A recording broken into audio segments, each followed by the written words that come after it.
If you've got a full belly, prepare yourself because you might just puke upon seeing and listening to this unbelievable, embarrassing cringe.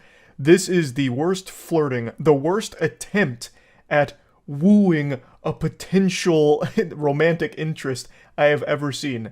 This is like playing a visual novel and then scaring away all of your potential love interests at once and getting the worst ending.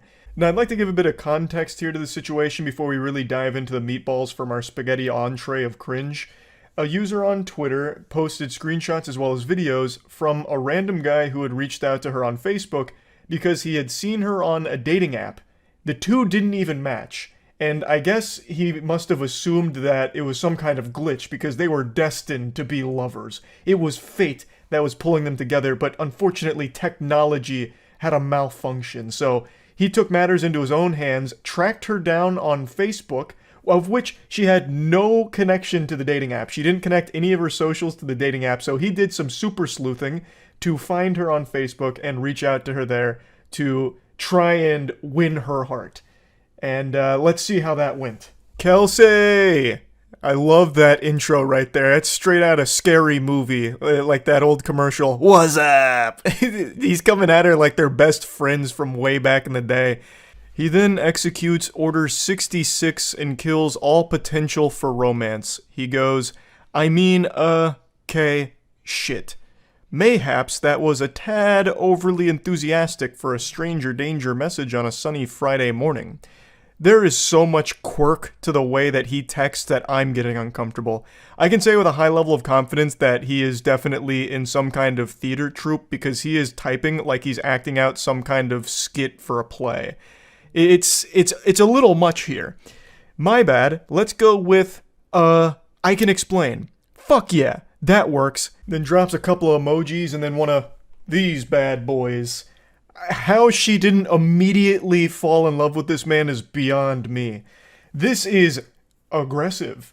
And it's already creepy because it's a complete stranger who saw her on a dating app and then tracked her down in order to, really directly communicate with her. So, let's go over where things went wrong here. I'll go ahead and get the playbook out like John Madden and say where everything fell apart for the offense. From the start, basically. There is nothing that's even remotely salvageable from what he tried to do here. There is nothing more annoying than texting like you're talking to yourself during the texts. Like when you say something like, Kelsey, mayhaps that was a tad too far on a stranger danger sunny Friday afternoon. Goodness gracious, how do I save this? Like that is so fucking lame. That is shameful. That is just downright shameful. I am shocked he didn't drop like an asterisk nuzzles you, and then an asterisk, you there? Yeah, and then one of those emojis. So she said, sorry, do I know you? And then it reactivates this cringe protocol. He says, oh hey, no we don't know each other. Sincere apologies for this subterfuge. Oh brother, this guy stinks. Dropping subterfuge here in your creepy approach to a stranger. If you give me the tiniest bit of room, I'd be happy to explain. I reckon that said explanation will bring laughs and smiles. P.S. Not trying to rope you into a pyramid scheme to sell fancy Tupperware. Yet. He's trying very hard to be self-aware, and when he starts sending his voice memos to her, he reiterates 1,000 times like, this is weird, you're probably gonna think I'm weird, and then just keeps doing it. He sends so many voice messages that go for a long, long time. It's making my voice crack because of how fucking embarrassing it is. And you want to know the wildest part? I'm getting ahead of myself and it's a spoiler. He has done this to multiple women, apparently. Other women have come forward after this tweet and all of this, the receipts here and all that went viral, with other women showing their interactions with him, and he even uses like the exact same lines on other women, which is really odd considering that has to be a 0% success rate. These can't be working well at all. It's so weird. So she decides to play ball here and open Pandora's box to see what comes out. She says, explain away, and he gives a brief, cool guy thing. Oh god, I just spent 60 minutes singing to seniors and man am I drained. But fuck it, I can do this. He's hyping himself up in the text messages he is sending to this girl. It is so embarrassing, and he keeps doing it, but it gets worse because right after that, he sends a voice message. Hey, Kelsey, how's it going? Don't mind me, I fucking hate texting. I think we're all better without it, so I usually use one of these when I can. Also, I don't know if you've ever seen that Key and Peele skit, but that's how I feel about texting. I could go on. Anyway, I just want you to know right off the bat, I fully accept how fucking weird this is. I'm sorry, but like I said, I think if you give me a second, you'll probably end up laughing. And not that you need my permission, but feel free to just laugh directly at me for being a fucking idiot, for I am surely about to embarrass myself right now. I do appreciate your stamp of approval. I and everyone else will be laughing directly at you for this, and I appreciate that you recognize what an unbelievably weird thing it is to do. I don't know why you keep doing it. This is the first of many voice messages he sends, even after recognizing this immutable fact that it is weird and embarrassing. And sorry for the delay. I was going to get back to you, but someone called about a gig tomorrow, and I'm trying to help them find a musician. Also, I'm not sure if I'm fucking funny anymore. I just spent 60 minutes, like I said, playing guitar and singing to a room full of senior citizens, but the room was stuffy and hot. I had to do it with a surgical mask on, and I'm not sure if I have any funny or social energy left, but I'm going to try. I'm going to try and fake it right now. So thank you for your understanding and patience, and here goes nothing. I'm a fucking idiot. Enjoy. He's actually treating this like it's some kind of movie audition. What are you talking about? I also just, I love that he immediately makes himself seem like super busy, like, hey, sorry for the delay. I know you were waiting on bated breath for my explanation, but I had to help very big musicians find a gig. You may have heard of them before. Bring Me the Horizon. I'm the lead singer. So I had a lot going on. I was double booked, so I had to give them a different band. You may have heard of them, Metallica. But anyway, let me go ahead and explain what's going on. I just finished one of my own gigs, in fact, so I'm a little drained, but don't be perturbed because I'm gonna do my best to fake it. So stay tuned for part 2. It's coming right up. Like he's about to go through his stand-up comedy routine, which you don't want to miss. In the trenches of online dating for a couple of years, so I definitely know how to identify the kind of person I'm like, if nothing else, the world would be better if we were friends. So hear me out. First of all, I never fucking see that shrug emoji. No one else uses it. It's typed into my phone. If I type shrug with 2 G's, it just shows up. Same thing on my laptop. Like I'll use it in work emails. Fuck it. So right away I'm like, interesting. I don't get it though. She's cute. For how pretty she is, she should be boring. Why does she seem kind of strange in a good way? That's a spectacular start right there. I was like, she's kind of pretty, so why isn't she like a fucking lobotomite boring dumbass? Like, she used an emoji that I really like, and she's pretty. Like, that doesn't make any sense. Pretty women can't have a personality, but you're like defying all of science right now. He just keeps going on about this fucking shrug emoji. He's talking about her bio on the dating site, and he just really fixates on that. That shrug emoji is like Cupid's arrow to this guy. He fell in love instantly when he saw it in her bio. I don't know why he thought it was a compliment to say that she's like strange and different in a good way because pretty women are like boring or whatever, insinuates that a pretty girl can't have a personality. I don't know what the thought process was with that approach, but it's definitely a bold play. I think you said something about live music. My job is actually live music. I play guitar and sing. I do about 25 shows a month.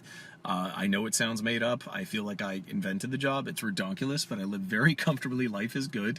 I do play at a lot of retirement homes, and it's great for my self-esteem, Kels, as I am a big hit with women over 80. Time out.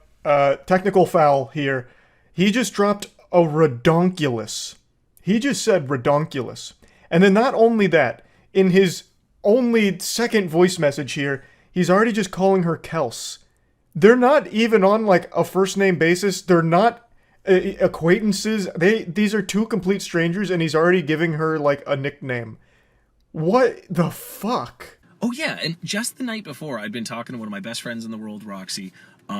Just people that like match you and they just write hey. So if someone writes hey, I just write hi. And if someone writes sup, I go nothing much, you.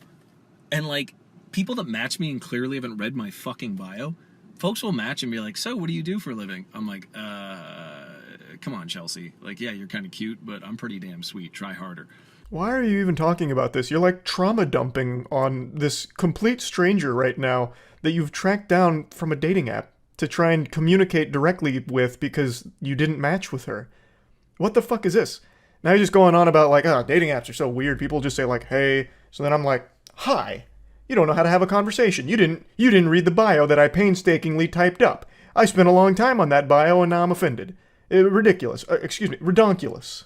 I don't know. It's just to see someone mention that in a bio, I'm like, thank you. I can see that you feel the same as me. Yeah, if people, I always think that effort should match interest in dating. So if you're curious if someone's interested or not, remember that scene with Justin Long and what's her face in that movie about dating? Is it he's just not that into you? And he's like, if the guy's interested, he will call. And it's true. So I found a line a couple of years ago and it's like, effort will always match interest. It will show you how interested someone is. And like, I'm pretty goddamn sweet and I am not that lonely, bored, or horny. I'm not going to take breadcrumbs from someone if I want a sandwich. So if someone hits me with a hey or hi, you can go fuck yourself. He's just sounding like a complete unhinged asshole here. It's not that deep. What do you mean they can just go fuck themselves? No one's even, like, what does this have to do with anything in this situation? This isn't even flirting. This is just blurting. He's just blurting out all of the most nonsensical shit in his head right now to a complete stranger. And not only that, this is probably not even his first take. I bet he recorded this like 10 times until he had one that was like, this is the one. This was smooth. And that's what we got here. We got the final product. This isn't even like the first draft, I doubt. That's mind-blowing. I'm worth more. Damn it. This is where the Kelly Clarkson song comes in. Yeah, no, your bio is just, there was so much intentional effort put in. And honestly, the more I scroll down in the pics, I'm like, this does not match up. I don't want to sound like an asshole. Like, attractive people can also be interesting and funny, but it's just incredibly rare. I speak for myself because I'd like to consider myself one of those. That's the end of chapter 2 from the voice memos, but don't worry, there's still a finale, and it's the extended director's cut. The next one's over 5 minutes long. Also, he doubles down on this whole, like, yeah, you're, like, pretty, but you have a personality, which that just does not happen. I don't know why he thinks that that's some kind of, like, grand compliment. It's very odd. Now, before playing the 5-minute, 30-second monologue here, he must have seen that she listened to it. He's like, gotcha! Yeah, I gotcha! Red-handed, you listen to it. Curiosity got the better of you. And then she says, dude, so you saw me on Bumble and found me on Facebook? How? Clearly very creeped out by it, understandably. And then he goes, oh, I honestly just typed in Kelsey and I guess I got lucky. I figured because you put live music we might have some friends in common or something. I blame Zuckerberg, and then laughing emoji. Which contradicts everything that he's said here because he's constantly talking and referencing her bio, which I think is referring to her dating profile bio. Especially because he does mention, like, online dating with Hayes and highs and shit. So I don't even know why he thought that would somehow save the situation. Like, she'd be fooled by it. For the love of fuck. I was like 2 minutes into one, and it was awesome and funny, and I was so proud of it, and then someone called me again about a gig this evening, and it's like, you know that thing where your friends know you're busy or you're on a date or something, and then that's when they decide to call? Jesus Christ. Excellent. Chef's kiss. This is how you start a romantic message. Oh, for the love of fuck. I was in the middle of something spectacular. You were gonna love it, Kels. You were gonna love it. Trust me. But then one of my fucking asshole friends called me about a gig. Because I'm so busy being a successful live musician. Can you believe that, Kels? Can you believe that? It's like those things, you know, where like we both go on dates, right? I go on dates. Clearly, you go on dates, and sometimes when you're just busy, people call. It's Jesus Christ. But yeah, no, your bio was just the fucking bee's knees. I mean, listen, top 3 in like the hundreds or thousands I've seen. It was just, I don't know. I'm a very good judge of character, and you just seem like my kind of person. And I'm not saying we're star-crossed lovers. I don't know you, and you don't know me. That's 100% correct. You don't know each other. So why are you doing this? This is not how you get to know someone. This is concerning. Also, you should never admit to seeing hundreds or thousands of dating profile bios. That makes you sound very desperate, that you spend all of your time on these dating apps, perusing it, cruising around, and if you don't match with someone you found attractive or interesting based on their bio, you go out of your way to find them elsewhere to try and talk to them, which is very scary behavior. I fully accept how strange and unconventional this is. I got a vibe and I figured I got to go with it. I was like in a really good mood that day. I don't know. I'm totally winging it. But yeah, a lot of my close friends are women, and Everyone, unfortunately, has a couple stories of having to block someone's number, or an ex just won't leave them alone, or going to the cops. Fuck, dude, I've had to block a few numbers of crazy people that didn't know they were crazy. So I really, really apologize sincerely if this in any way like triggered that, or it was weird or whatever.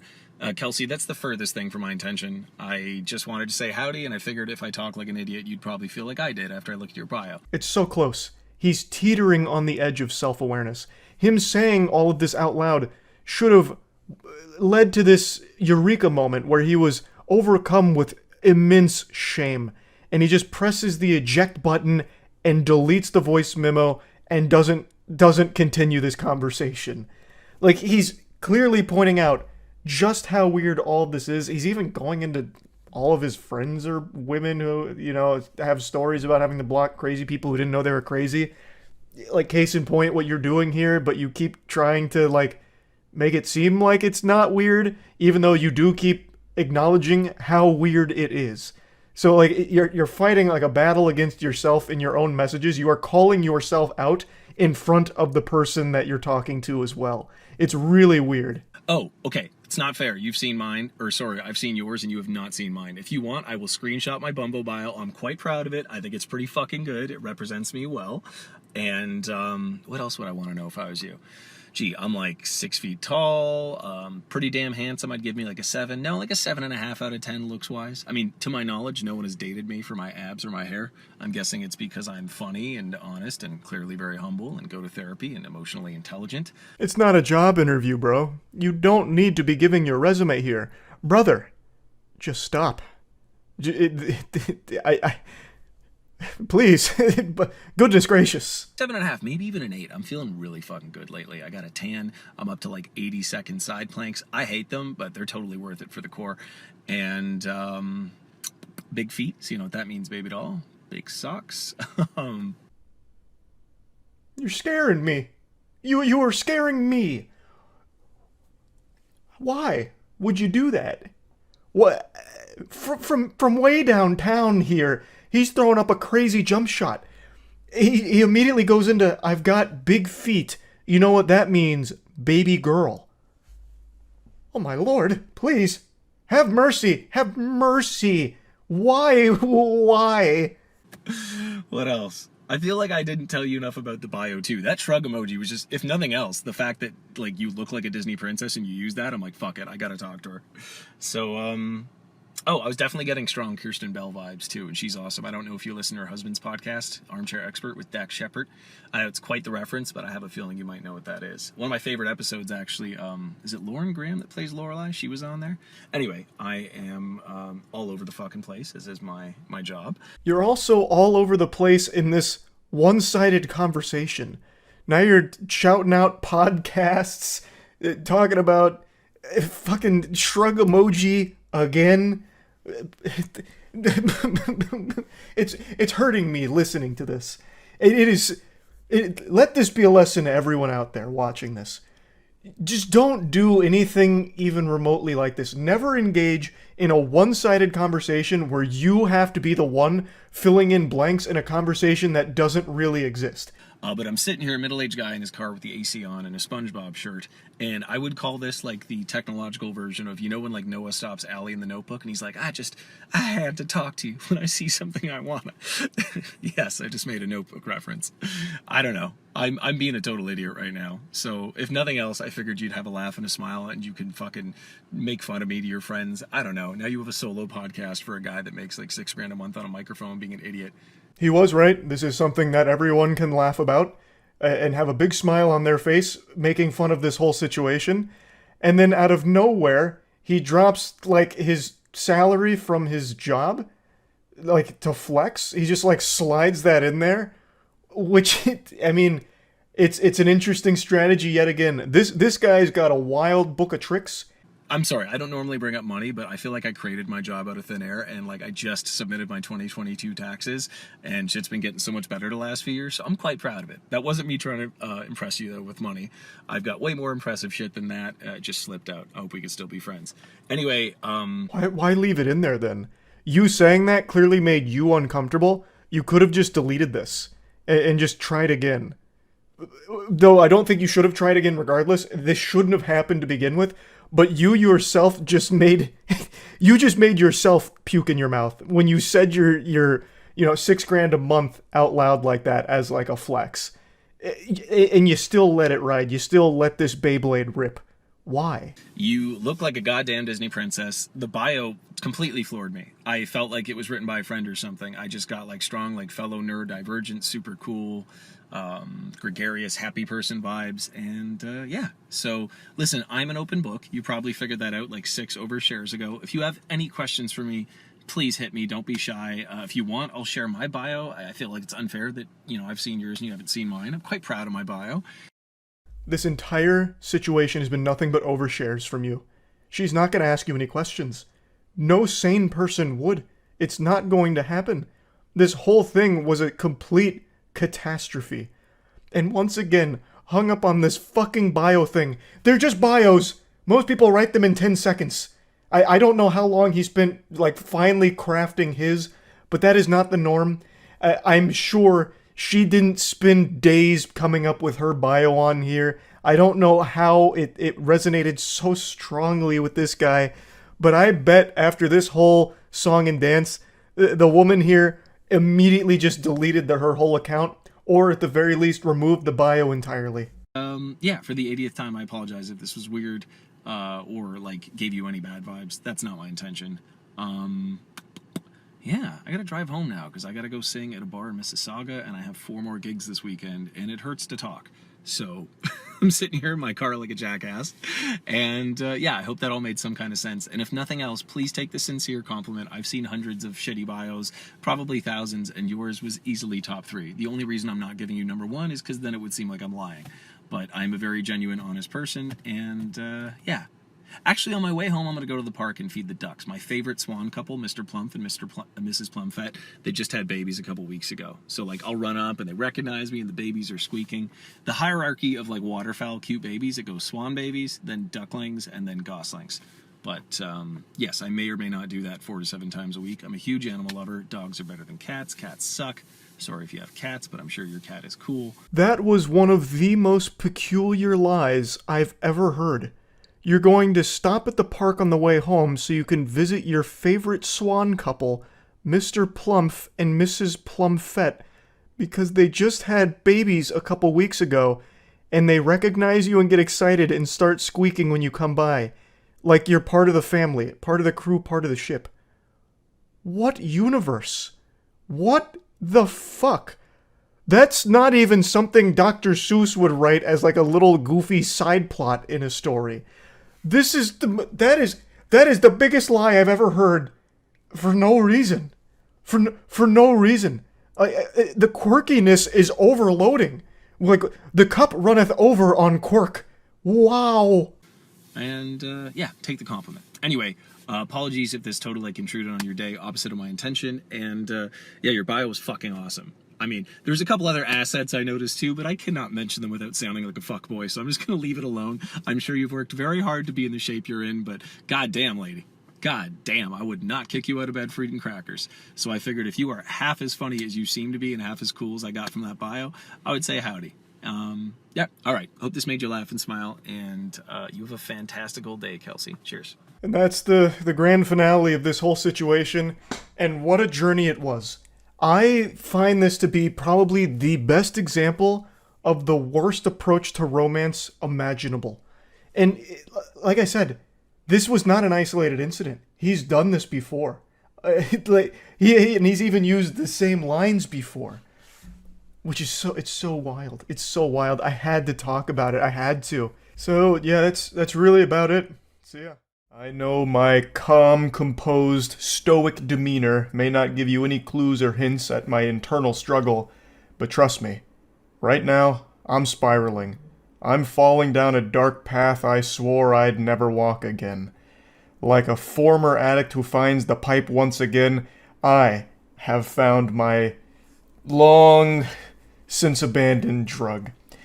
I have become hooked on reading horrible text messages from dudes trying to get laid again. It's been many moons, and some of you who have been around the channel for a while may remember I've made a lot of content covering horrible pickup artists, as well as horrible text messages with self-proclaimed nice guys who are one gentle no away from letting the demon out and just flipping the switch to a full-blown conniption. Like, the word boyfriend would be, a Winter Soldier event that would have them just go ballistic. And I've made quite a bit of content, both laughing at the absurdity of it, as well as using it as an educational tool, like, hey, don't be like these goobers. But over time, I started kind of petering out from doing that, because I just made so much of it, and I stopped indulging in that kind of content until recently. I could only fight the urge for so long. The werewolf is coming out, it's a full moon, and that moon is nothing but fucking cringe. I saw some text messages today that I've just gotta go over. Now, before we embark on this journey together, it's important that I let you know that these are 2 college students. As we go through this, you'll probably assume that it's 2 13-year-olds, but that's not the case. These are 2 college students that worked on a group project together, and now we're coming in after the completion of the project. So, they say, I just emailed Professor the final draft, so we should be good. To which the poster says, yay, and then sends a meme, go team. I really enjoyed working with you. You seem like a very sweet and smart girl, and I'd love to take you out sometime. To which they say, that's very kind of you, but I have a boyfriend. Oh boy. She said the phrase, I have a boyfriend. There is no phrase more powerful in the English language than that. The strongest sentence ever constructed. That's like the nuclear bomb here. I have a boyfriend is a phrase, nay, an incantation, more powerful than Avada Kedavra from Harry Potter. And it's just been deployed. So you can already start to speculate where things are going to go south. He responds by saying, heh, well, thanks for leading me on, which catches her off guard. She says, I'm sorry, but I don't think I've done anything to imply I was interested in dating you, to which he responds, it's just funny how you never brought up that you were taken until now. Which is an interesting thing to respond with, because that makes it seem like he expects every girl that's taken to immediately state that upon starting a conversation with a man. Like they need to wear some kind of sign or some kind of label on their forehead that says, currently in relationship, not available, thank you. Try again at later date. Although she does say that she mentioned her boyfriend. Actually, I did. When I was at your house, I told you my boyfriend was picking me up. Which he's able to counter beautifully by saying, I thought you meant a boy that you were friends with. Because why would you go over to a guy's house if you're dating someone?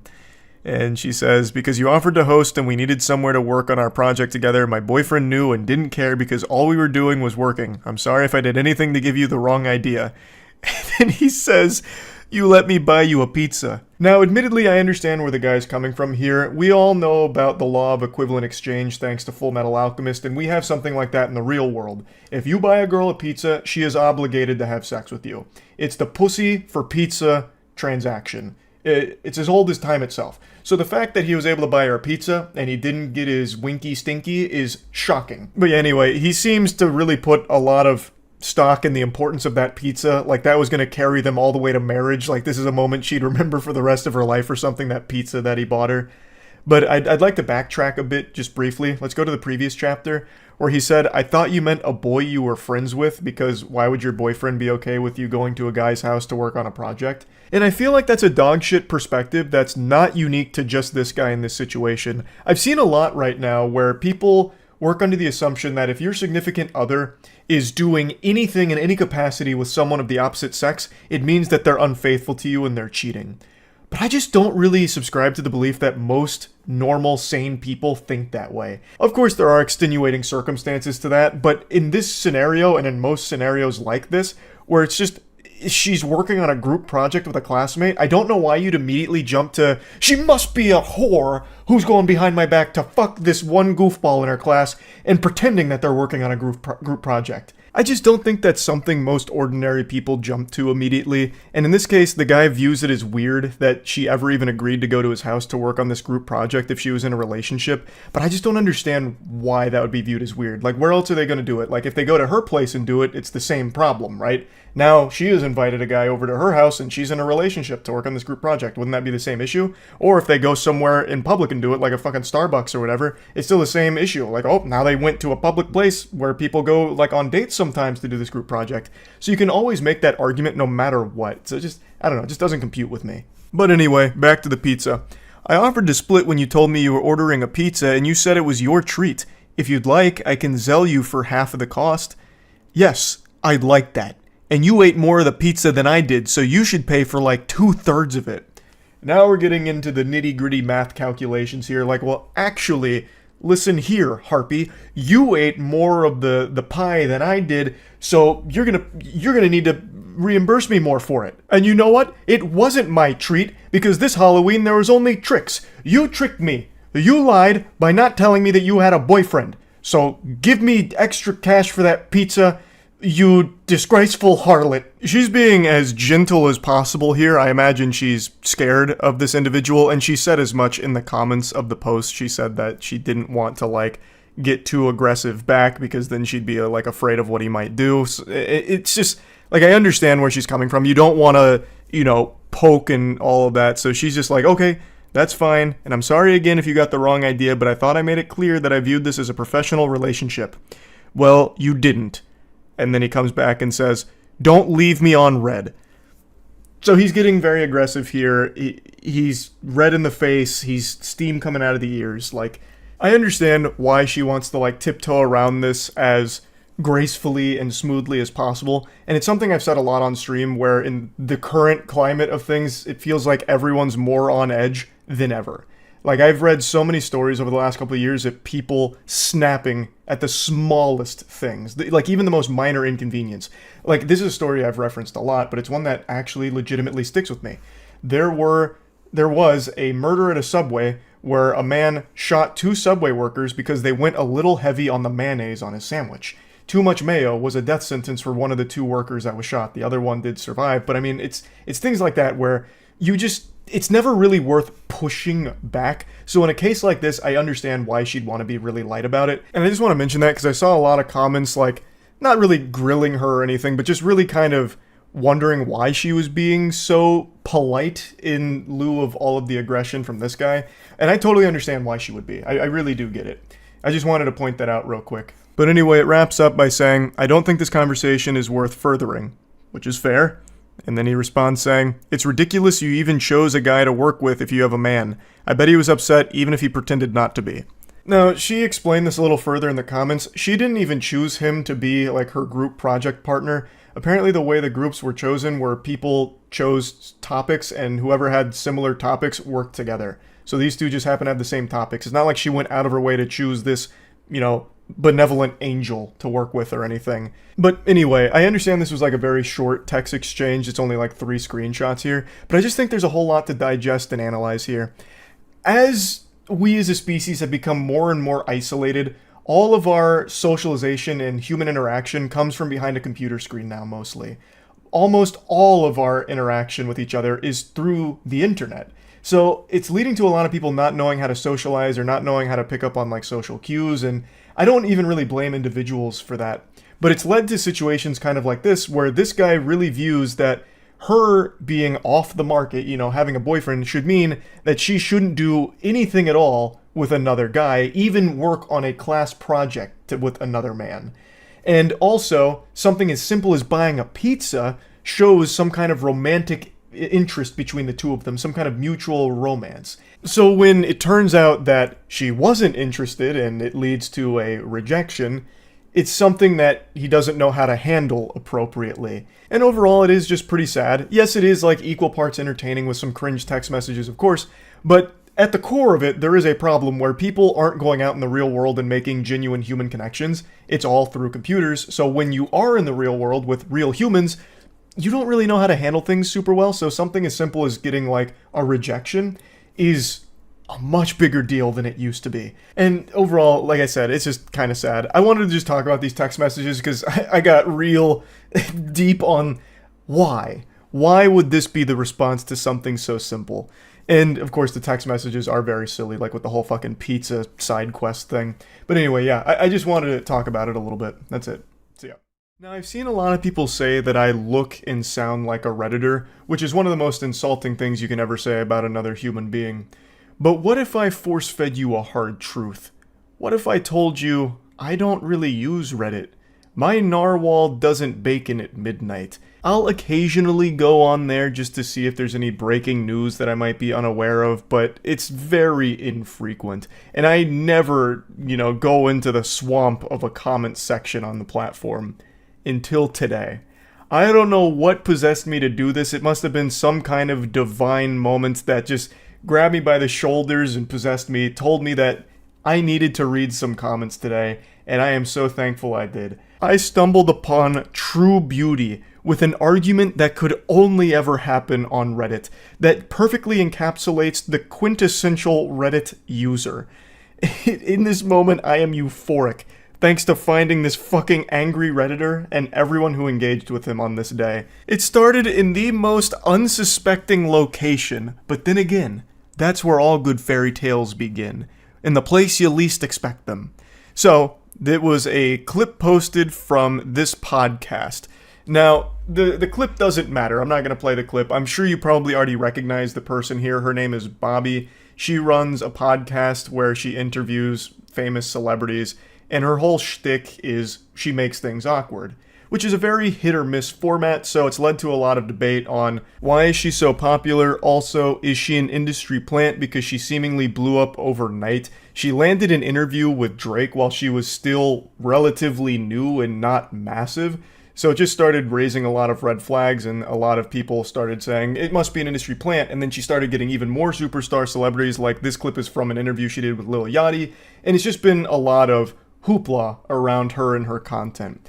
The only reason I'm even giving you this lore dump is because it is necessary to put into context what started this argument. And it's the entire reason I went into the comment section, really, of this video. You see, Bobby's content is very polarizing. On TikTok, people love Bobby. They're cheering her on, pumping their fist. Go Bobby! Let's get it! Fuck yeah! And then on Twitter, it's boo! Oh brother, she stinks! Get out of town, scram, this is garbage. So two very different responses to her content on two different platforms, but I've never really seen Reddit's opinion on it. I've never seen them weigh in, and curiosity got the best of me. I marched into Mordor, went to the comments in order to get an answer to the question, and most of the comments were pretty negative towards the interview, but there was one comment that spawned a whole series of dominoes to fall. So let's begin our journey. I'm going to blank out their name here. I don't want anyone to go harass anyone involved in this situation. So this individual comes forth and says, what grown man sits down and watches this bullshit, then have the nerves to repost this garbage to Reddit? Now this comment received a lot of love, over 400 upvotes, which is nothing to scoff at. That's a lot of high quality karma. Unfortunately, no Reddit Gold, Reddit Platinum, or Reddit Silver was gifted to it, so we weren't blessed with the edit, thanks for the gold, stranger, or anything like that. But still, the community responded very positively to this comment, and most of the comment section here echoed the same sentiment that they didn't really understand the appeal of the clip. Now, all of this doesn't matter. You can wipe your ass with all of this now, because going forward, this comment spiraled into something that had nothing to do with the original post anymore. And it went fucking insano style. Now we're introduced to our primary antagonist of Season 1. So, from out of nowhere, our main character gets challenged. Someone steps in and says, "Lol, you're on the Hot Wheels sub, dude. Weird to take shots at what grown men should be into when your interests include Hot Wheels. Different people like different things. Leave it be." So he goes into the post history of this individual and notices that they are a frequent poster on the Hot Wheels subreddit. And he's using it to take some shots at him to try and showcase, like, hey man, you say grown men shouldn't be into that, but I could also say grown men shouldn't be into Hot Wheels. You see how that works? And he's not wrong. He's coming for the throat here. You could absolutely say the same thing. What grown men would be so into Hot Wheels that they'd go on to Reddit and talk about it all the time? I personally have no problem with that at all, and I don't think this poster does either. He's just using it to make a point. I think whatever hobby you're into, whatever you collect, I think it's great. I think that shit slaps. Having something that you're passionate about that you would collect it, I think is a cool thing. I mean, I have fucking cards framed on my wall from Yu-Gi-Oh! And Pokemon, right? Like, I get it. But this really struck a nerve with this guy. He responded by saying, "Grown man liking cars? Who would have thought? I see you ignored all the other subs. Maybe I should waste my time on rap and movie subs like all the other low IQ Redditors across the pond." And if you're an astute observer, you'll notice that he's no longer enjoying the luxury of some updoots. The subreddit has turned against him, thrown him to the wolves. He is now being flooded with downvotes. And a downvote is a fate worse than death to a Redditor. It's kryptonite to Superman. The downvotes start hitting him, over 100 downvotes. And I can see why. This feels very insecure to come at him like this. His point was pretty clear, but then he, tries to, I don't know, explain away why it's, really in line with being a grown-ass man because he likes cars. He's like, oh, well, yeah, grown men like cars, Hot Wheels are cars, duh. I mean, maybe I should just go to rap and movie subreddits like you low IQ plebeians. It's really, really cringy Reddit behavior now. The bad boy comes back with a tough-to-swallow pill. Hot Wheels aren't cars, mate. They're toys. Talk about low IQ, haha. You're not better than anybody else, sorry to tell you. To which he responds, the fact you had to come back and edit that pathetic response, LMAO. And then he just says, go play with your vroom vrooms. His collection of downvotes is starting to eclipse his collection of Hot Wheels cars at this point. They just keep pouring in. As you can see, most people are rallying behind the other guy who's just saying, brother, they're toys, not real cars. And he's right. He is fluent in facts. He is spittin'. They are not real cars. They are toys. There's nothing wrong with collecting them or liking them, but I don't understand why this goofball is talking about it as if they are real vehicles. He's like, got this bravado going on, like this machismo, like, oh yeah, grown men liking cars, who would have thought? It's Hot Wheels, man. They're still collectible toys that you can play with, and they are made for kids, but there's nothing wrong with liking them or collecting them as an adult. Fucking Pokemon cards are made for kids too. I collect them. There's no shame in it, but you're acting so insecure about it and pretending that it's something that it's not. And he does the classic Reddit 101 when it comes to argument, where he doesn't actually address what was said. He just says, LMAO, edited your pathetic response, big L, basically. His response wasn't pathetic, it was totally fine. You didn't counter it or anything at all. He just made you look foolish, and you continue to make yourself look like even more of a clown here. In response to the vroom vroom comment, he says, I'm changing spark plugs on my 700 horsepower F-150 right now. I will when I get done, though. And now, here enters the sidekick to our main supervillain here, who chimes in and says, you're trying too hard. To which this guy responds, actually, I'm low on boost. If I was trying too hard, I'd be at 950 horsepower range. It doesn't get more Redditor than that. Oh my fucking god, I could feel the fedora tip through the computer screen here. Milady, my horsepower is quite low, actually. It's just, shit, it hurts to read, it really does. The guy's absolutely right. He is trying so hard. I half expected him to go into the Navy SEALs copy pasta. What'd you say to me, you little bitch? I've got 500 confirmed Hot Wheels with 6,000 horsepower and 400 RPM turbo booster NOS accelerators. Brother, it's Reddit. You're not Dominic Toretto. You're talking about Hot Wheels. It's not that deep.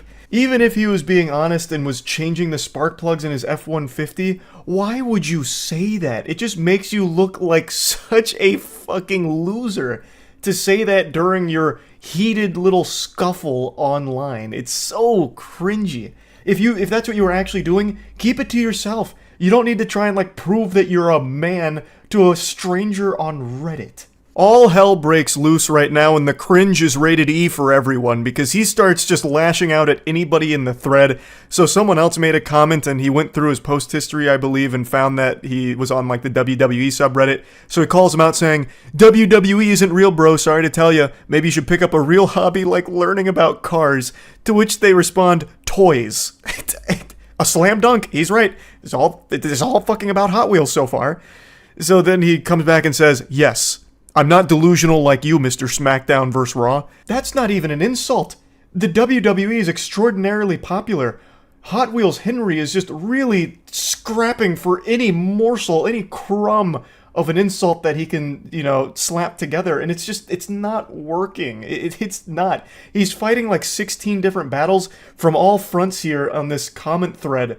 and he's losing every single one of them. Our boy then goes full armchair psychologist. You actually are ashamed deep down. That's the whole reason you chimed in on my comment. You felt attacked when I said, "What grown man watches this?" It brought back traumatic memories of you being bullied for liking WWE in this day and age. He's like, no, I commented just because of the toxicity. To which he says, I'd rather have a Hot Wheels collection in my garage next to my turbo truck than have Rey Mysterio and Triple H posters all over my wall. I don't know who's getting bullied for liking the WWE in this day and age. It's extraordinarily popular. Maybe like 10 years ago, but today, no shot. I think he's fighting ghosts with that one. You're much more likely to get bullied for collecting Hot Wheels cars as a grown-ass man. Case in point. Though, he's not actually getting bullied for that because no one really has a problem with what you collect as a hobby. The reason people are making fun of him here in the subreddit is because of his attitude, where he views his hobby as just superior to whatever else everyone's interested in. Oh, you see, no, I actually collect Hot Wheels cars, like a real grown, grizzled, strong, big-muscled man, not this lame garbage. Like, it just sounds like pinky up, high off your own fumes, sniffing your own farts kind of garbage where you view yourself as superior than others just because you think your interests are better. So you're just shitting on everyone else who called it out. Like, no one cares if you collect Hot Wheels cars in your garage and it's right next to your fucking Optimus Prime truck. Yeehaw, that's great. You're just being an asshole about it, which is why people are just making fun of you in the subreddit. His rampage continues, and this time he's pissing on sacred, hallowed ground. He insults RuneScape. He says, you drive a stock car and play RuneScape, I know you're drowning in pussy. He's saying it sarcastically. So he checked the comment history of this guy, saw that he played RuneScape, and he's using it to attack him. Which is a wild one. Like, yeah, RuneScape's got some, less than stellar things about it, but there's nothing wrong with RuneScape at all. It's still an extremely popular MMO that is well loved to this day.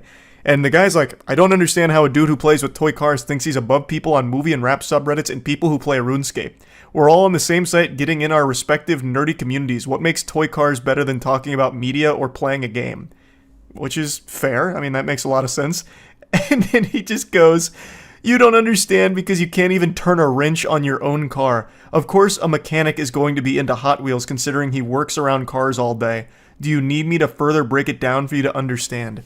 Oh, just that aura of insecure loser is very potent.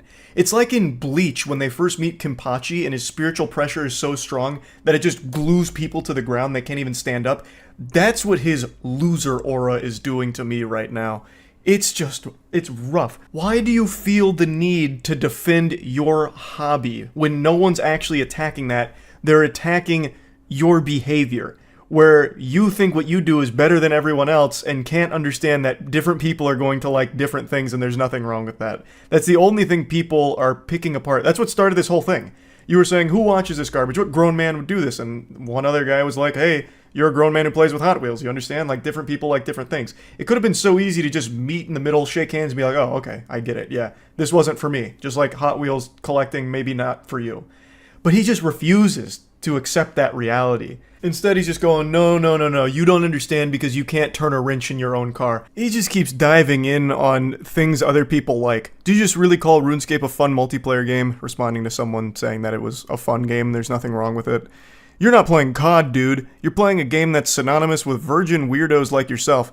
Deaf embarrassing. He's just trying way too hard. I can feel the tears in his eyes as he types these comebacks. Now, up until this point, I had a big smile on my face reading these for the first time, but when I read his next response here, I let out an audible gasp.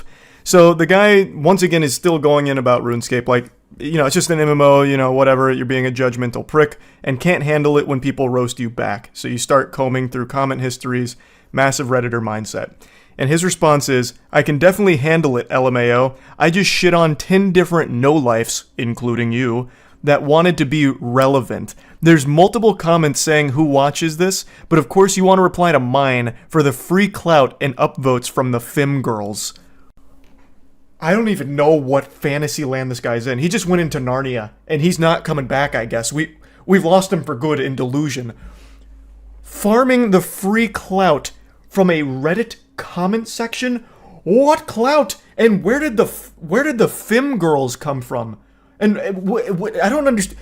There's so many layers to this onion, I don't even know where to begin with picking it apart. So, first of all, he can't handle anyone roasting him back. He has showcased that very beautifully. He's had a full-blown conniption over this. He did not shit on 10 different people. He just made a fool of himself in response to 10 different people. And he says that they just wanted to be relevant. So I'm guessing this guy has a huge ego, and he thinks that he's some kind of Reddit power user, perhaps? Like, his karma speaks for itself, right? Like, this is a big guy. And you guys are only responding to him because they're trying to suckle some clout from his teats, his big, ample bosom of relevancy. It's wild. It's so wild to me. So I went to his account because I did a double take. Is this like a big Reddit user? No, he's not. Like, I don't know what like the highest upper echelon of Reddit karma farming is, like the biggest karma accounts, but his is not very high. Like, I don't know where this is coming from. But even if it was, if he's the #1 Reddit poster, there is no such thing as Reddit clout for commenters. That doesn't exist. Like, Reddit is the only social media platform where if you're extremely active, the #1 account on Reddit, it doesn't do dick for you. It does less than nothing for you. If you get Twitter famous, you can at least turn that into some kind of like sponsorship revenue or lead people to other platforms to maybe follow you. Now you can even make direct ad revenue from engagement, I guess. TikTok, obviously, you can make a whole career out of. Even Facebook, obviously, YouTube, Twitch, every other social media platform, if you are a power user of it and get like a big audience on there, you can make a whole career out of it. Reddit, if you dedicate your life to being a Reddit power user, all you do is get laughed at. That's your big reward. You get insulted for wasting your time. It is the only social media platform where you cannot make a career out of being a power user of it. So even if he was the #1 user on here, it wouldn't matter. And there's no clout that anyone would be able to get from this exchange. This was just one of the most bafflingly out of touch comments I think I've ever read on that platform. Now, another Redditor came in and said, "No way you just said free clout when referring to Reddit comments," also stunned by the statement, and he double responds here saying, "Your plan worked, dude. You got all the femboys wanting to suck you off. And since we're on Reddit, I'll just go ahead and do it. You used the wrong form of your, actually." And then his next response is, "Y'all should become friends and play together. Y'all would fit in perfectly with the rest of the RuneScape community." I'm at a loss for words. This is kind of where the whole thing ends. And man, what a banger of an exchange it was. It's just such an adventure. All starting from someone mentioning his Hot Wheels hobby. And look at where we ended up, huh? Look at us now. Who would have thought? This is a wacky argument. Probably my favorite Reddit argument that I've got to actually find for myself. I got to come into this in the wild. I didn't get linked to this. No one told me about this. I just happened to be perusing the comment section and then saw this argument unfold. And I got to go on an unexpected journey with it. And I really just had to share it. I had to. So yeah, that's really about it. So yeah. Speedrunning an intro here, I just learned about some of the most entertaining drama of 2024. I saw it through Evil Pineley's video covering the situation 2 weeks ago, and it is still going currently today. It's about the CEO of a parchment paper business losing his mind and having this whiny temper tantrum meltdown, all because he watched a TikTok video of a girl being cooked a meal by her father. When I told my dad I was going to be getting him the same pans that Gordon Ramsay has, he was so excited. I'm talking about the hex-clad pans, and today... It's a super innocent video of this girl's dad making a meal, and the CEO of parchmentpaper.com was angrier about this than he would be if he walked in on his wife having sex with another man. Though it is quite the stretch of imagination to envision this guy, this lunatic, with any kind of companionship in his life. So after watching this, he was infuriated, went on the actual company's business account, and left a mean comment, which started a series of events he couldn't have possibly foreseen. I posted a video yesterday of my dad cooking for me with these hex-clad pans that we had gotten. There was a comment on there where the person goes, "Must be tough living a life on easy mode." I also didn't think the comment was rude at first, so I responded with, "Lucky to have parents who make it possible." And they responded, "Yeah, we get it. You have no skills and family money." That's already such a weird comment right there. Must be nice living life on easy mode when it's just a girl getting cooked a meal by a caring father. Like, how bitter and miserable can your life possibly be to just see something like that and be like, I gotta give her a piece of my mind? That's a line that's usually used in reference to camming or OnlyFans or something. Must be nice living life on recruit difficulty because men are giving you a ton of money just to be hot or be naked or something. And this guy's taking that same energy and putting it into this situation where it's just a girl being cooked a meal by her father. Make it make sense. So he's so upset that he's doing this from the actual business account for parchmentpaper.com. So the Parchment Paper Patriot is really having a conniption. And then the poster responds saying, it's supportive family, got lucky. She said she didn't even find it rude at first, which I don't know how you would see that as anything other than rude. But regardless, her response was super sweet, and he gets even more heated about that, fucking steam coming out of his ears, and goes, yeah, we get it. You have no skills and family money. What kind of projection is this? Holy insecurity. What do you mean you have no skills? All she did was show a video of her dad cooking her a good meal. It's ridiculous to assume that she has no skills. It's based on nothing. She could have bow hunting skills, nunchuck skills. She could be one of the most skillful human beings on the fucking planet. We have no idea. And then he's going, it's just your family's money. You're suckling off their bosom because your parents have money. What is happening here? Do you have no skills because you probably order Uber Eats all the time? Is your skill just ruining businesses? That's a pretty cool skill, I guess. But anyway, this is only the beginning of his rampage, and he just fully self-destructs over the course of the next few hours. It's like Chaozu from Dragon Ball Z, when Chaozu latches onto Nappa and blows himself up, but the sacrifice was in vain because Nappa barely felt anything, really. That's what happens here. Parchment Paper Patriot blows up, and the girl, totally fine, and makes an absolute clown out of this guy. Dunks on him. She obliterates this man. And at that point, I'm just like, okay, what the hell? Like, maybe this account is hacked, because from a business account, that seems kind of weird. So I send them an email and I'm like, hey, I think somebody's on your business account, leaving cyberbullying comments. Didn't say anything else. That was it. And then I get an email from the CEO of... I think anybody in their right mind would assume that business account is hacked, because what little toddler would be shitting their pants, soiling their diaper over something as simple as watching a TikTok video of a girl being cooked a meal by her father? So I think that's very sound logic. Oh, this account must be hacked. I'll let the business know. So she reaches out, and the CEO himself, Brandon Howard, steps forward, saying, I don't consider stating factual information is cyberbullying, but if you're offended over a comment about having no skill set while getting to frolic through life with family money as bullying, I'd call the cyberbully police. Delete the comment and move along. Cheers.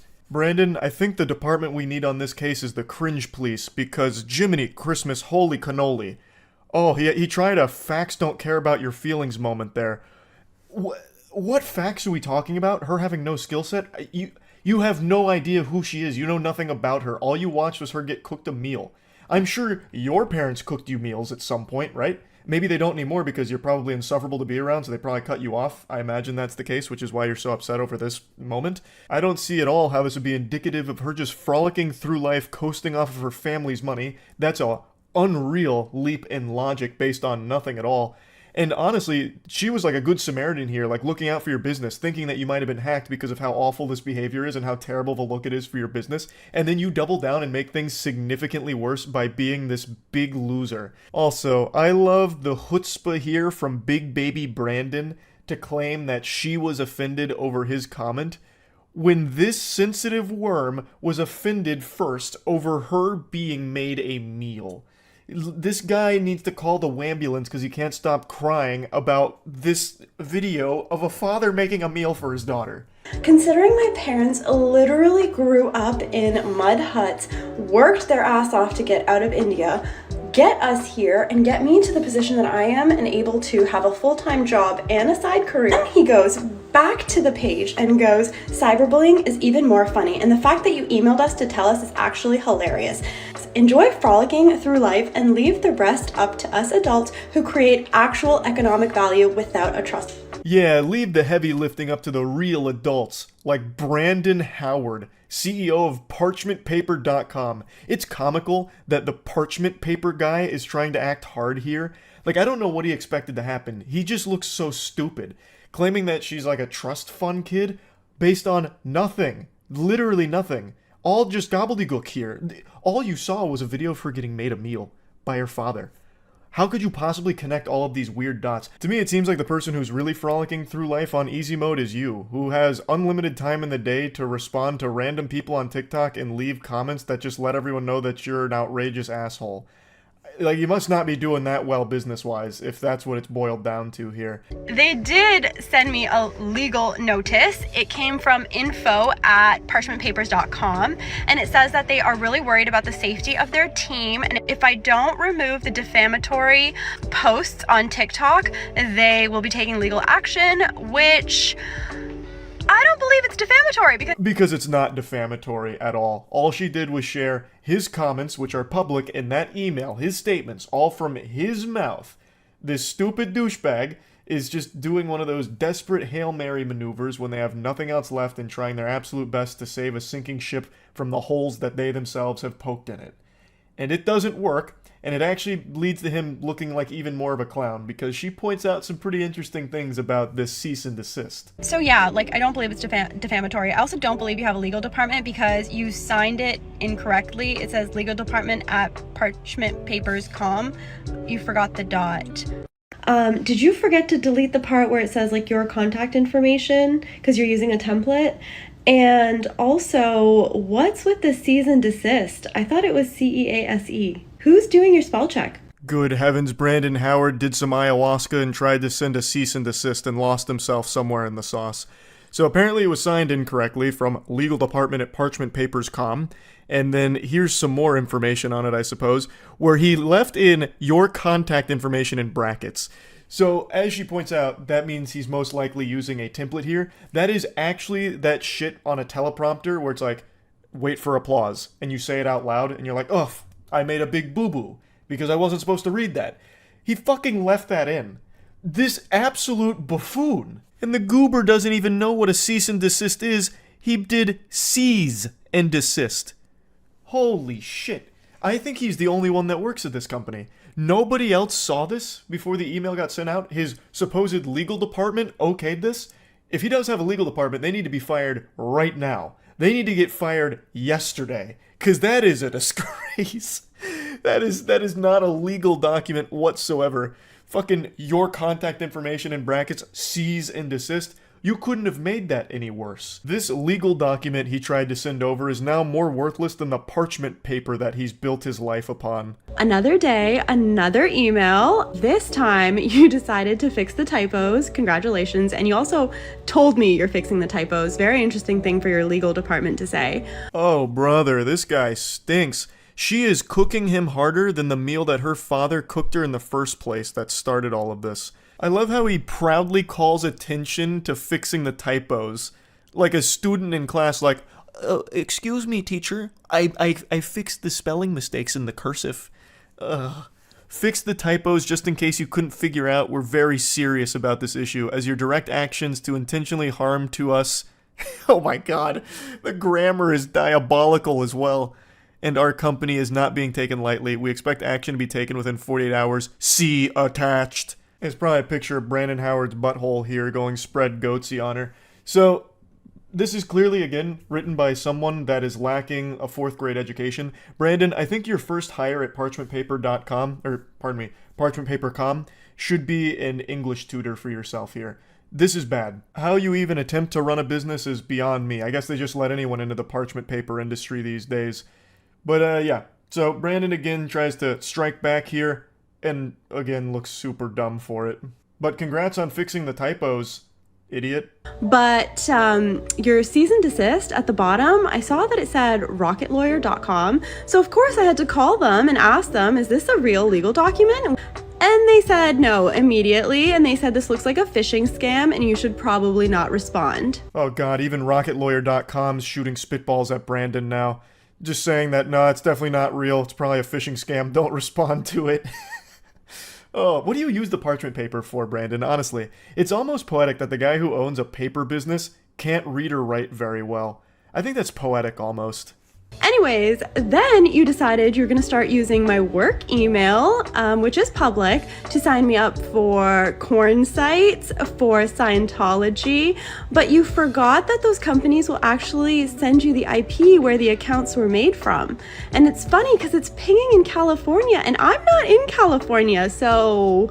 But I do remember that on Trustpilot, when you had your address up, it was coming up in California. Suspicious, huh? Brandon's out here collecting L's like they're the Infinity Stones. He is greedy for that shit. He can't stop losing. And I can't stop thinking about how he signed off that legal document about, like, having 48 hours to comply or whatever, trying to give it, like, a deadline, like, this is the ultimatum. You've got to do it within 40 hours, or else it's gonna get serious if you couldn't tell. That's just so lame. Like, I feel like he must have just watched Mission Impossible at some point. This message will self-destruct upon finishing. That kind of thing, and he tried to channel that into this document here to give, like, a sense of urgency, but it falls so flat. But you want attention so freaking bad because you will not stop talking about this. You are basically the only one who is still talking about this at this point. Since my initial email to you where I thought your company was hacked, I have not tried to contact you. At first, you were laughing and sipping Mai Tais on the beach, and then you were having crybaby sales because this was drawing you so much attention. So this video is only 3 days old, which is weeks after Brandon's biblical meltdown, and he's still going on about it. So this is a screenshot from his crybaby special, which, oh my god, the irony almost makes me sick. This fucking guy lacks self-awareness to an almost delusional degree. He is the only one that has been crying. He started with the waterworks and the French cries because he watched a girl get cooked a meal by her father. He is the crybaby, and yet he's still trying to push it on everyone else like they're the problem. Our thousands of real customers will appreciate this. On sale, custom dimensions on demand. Boy, howdy, Brandon. Custom dimension parchment paper? I'm out the door. I gotta get on that right now. All these real customers are probably just so excited by this. Nothing makes me believe in a company quite like them referring to their customers as the real customers. I'm sure there's probably dozens of them. Dozens. Your fake legal letters were not working. You thought it would be a smart idea to reach out to my boss at the agency that I work for and ask him to remediate the situation for you. You thought you could tell my boss to tell me to delete my videos. Just because you involved your business by commenting from your business profile does not mean that you get to include my place of work. Pathetic, slimy tactics from an absolute greaseball here. So he apparently contacts her boss to try and whine to him to fix it, which obviously didn't do anything. Brandon, this is so sad. This is so embarrassing. When all of this failed, you thought it would be a great idea to send me one more email stating that you will deal with it as you see fit, whatever the hell that means. And then you decided to add this banner to your website. I'm sure you think that this is when it gets so spicy. We do not support woke feminist cancel culture hate mob groups who do nothing positive in our community. On his official parchmentpaper.com website, this guy has lost his marbles. He's off his gourd right now. He's going sicko mode. Brother, what are you even talking about? All she did was showcase your comments and made fun of you. What is the woke feminist cancel culture movement here? You made yourself look stupid and people clowned on you for it, rightfully so. You are the problem. And also, didn't you just try one of those cancel culture maneuvers by contacting her boss and her place of work to get her in trouble because of you and your beef with her? How can you lack self-awareness to this degree? It's almost criminal, I would say. It gives me the heebie-jeebies. So, he's got this now proudly posted on his website at that point, and I also love how he says that she does nothing positive for the community. When you came out of nowhere, the negative Nancy, just saying that she lives life on easy mode and has no skills and relies on her family's money, all just because she had a video of her father cooking for her. What are you talking about? What positive shit do you bring to the world, Brandon? Now, I will say, that section right there is just so outlandish with the woke feminist cancel culture mob being on the paper's website. It's so over the top that I half believe that might actually be faked by somebody, and I also struggle to believe that Brandon would be competent enough to even put that on his website in the first place. I just don't think he has the capability to do that, and I really don't think he has a team around him. I think it's just him. So I think that one might not be real, but to argue against that point, his statements on the official Black Label Paper Instagrams echo that same sentiment about like the woke cancel culture mob and all of that shit. So there is a chance that it's real. Like, there is a very good chance that it's real, but I do want to put it out there that I haven't been able to 100% confirm beyond a shadow of a doubt that it is, because as of right now, it's not on the website. But he could have just deleted it after backlash. But you continue to talk about it, you continue to make stories about it, and you continually want the attention.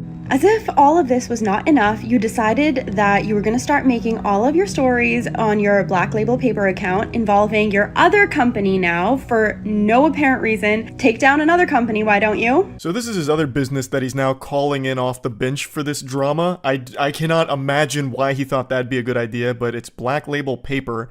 So all of his businesses are parchment and paper related, and I would wager a guess that the quality of his product is most likely atrocious, probably not even like worthy to be toilet paper if I had to guess. So he goes, all you fucking losers need to stop messaging us about a fake TikTok account made by then her and her dumb-ass minions because her fragile little ego couldn't handle a couple smart-ass comments on IG about skill set and money. I've never had the commie bullshit app TikTok in my entire life. A bold-faced lie. Also, why would you be posting this on your business account again? Like, your real customers that didn't know about any of this are now being made aware of it, and you look so weak and pathetic in all of it. And tell that little... Oh my god. Oh, what? Oh, I can't even read these. Holy shit. Fucking losers, I swear, it's been 2 weeks almost and still have to deal with this childish bullshit. You are the only one keeping it up, by the way. You are the only one that still is doing this and engaging with it. No one else is talking about it. This drama it's dried up. It's gone stale. But he keeps putting it on people's radar. He keeps serving this up on a plate to us. He's cooking it for us. And we're eating it. He's doing it. He's the chef.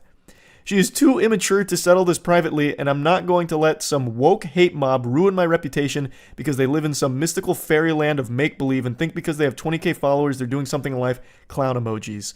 I also can't help but laugh at how much he keeps trying to throw out woke, cancel culture, all of that kind of shit. Just a bunch of buzzwords that don't even apply here, because all that happened was she showed these comments from a laughably embarrassing CEO that he publicly made and then shared his email where he doubled down on it. That's it. It's all his fault. There's nothing else beyond that. And he just can't accept it. He can't come to terms with reality because he lives in the mystical fairyland. Like, he's in the fucking Narnia. Nobody else. It's just him. Here's another one of his posts, this time on a really cute background. He talks about Business Insider and some articles reaching out for a comment. Some fragile ego wannabe influencer IG about their lack of skill set and frolicking through life, where she got so offended and cited the woke hate mob smear campaign against me to get me canceled. Fake accounts were made by her delusional woke followers. He just keeps sprinkling that in there as much as possible, just trying desperately. I cleared up the reality of the situation with all three media outlets. It didn't fit their narrative either, which was to further extend the adult children drama. God. So after 9 years in business, 3 business publications don't care about the good I've done and the help I give to people on a daily fucking basis. Yeah, I'm sure your parchment is invaluable. I'm sure you're doing a great service. You really seem like a stand-up gentleman. Their entire goal is just to hate people who try and do good. You really seem like you're striving to do good, Brandon. You really fucking do, brother. Yeah. What a saint. They demand respect yet do absolutely nothing to earn it and hate every person who doesn't bend over for their spineless agenda. If you're going to try and shit on me, my brand, business, and companies, you losers need a job, hobby, life outside of TikTok. Fucking losers in their 20s with an 11-year-old intelligence, but yeah, I'm the asshole. Yeah, you are the asshole, Brandon. Also, you're the one with the 11-year-old intelligence. You can't even read and write properly. You tried to make a legal department, like to cosplay as a legal department, and couldn't even get the emails correctly. Typos out the wazoo, and even in the ones where you fix the typos and even proudly proclaim that you fix the typos, you still make a typo. You suck. Like, you are the one with the child brain. Sure what your end game here is, and I'm not even sure that you know what your end game here is, but in your own words, I don't have time to bicker back and forth about some nonsense comments, nor is it my problem that you're offended over them. Yeah, that about sums that up. I think she did a great job of just closing the book on it with that final statement there. Fucking fire. I think this whole drama has been so wacky. Like, entertainingly silly. All over nothing. It started over nothing. Just a really insecure, sensitive guy who lost his mind. And couldn't help but do as much damage to him and his business's reputation. And very impressive stuff. I had to talk about this when I learned about it. Huge thanks to Pinely for showing me this, because this is This is gold. This is some of that, like, top tier drama. You know what I mean? So I had to talk about it. That's about it. See ya.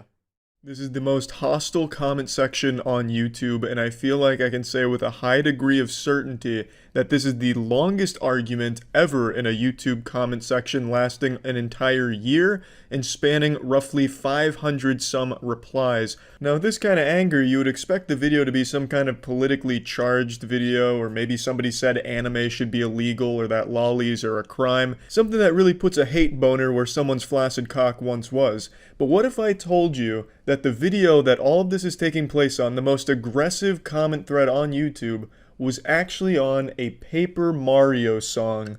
I'm going to take you on a journey through this war zone here. We're not going to read every reply just because there is so many. This thing's longer than the fucking Bible, honestly.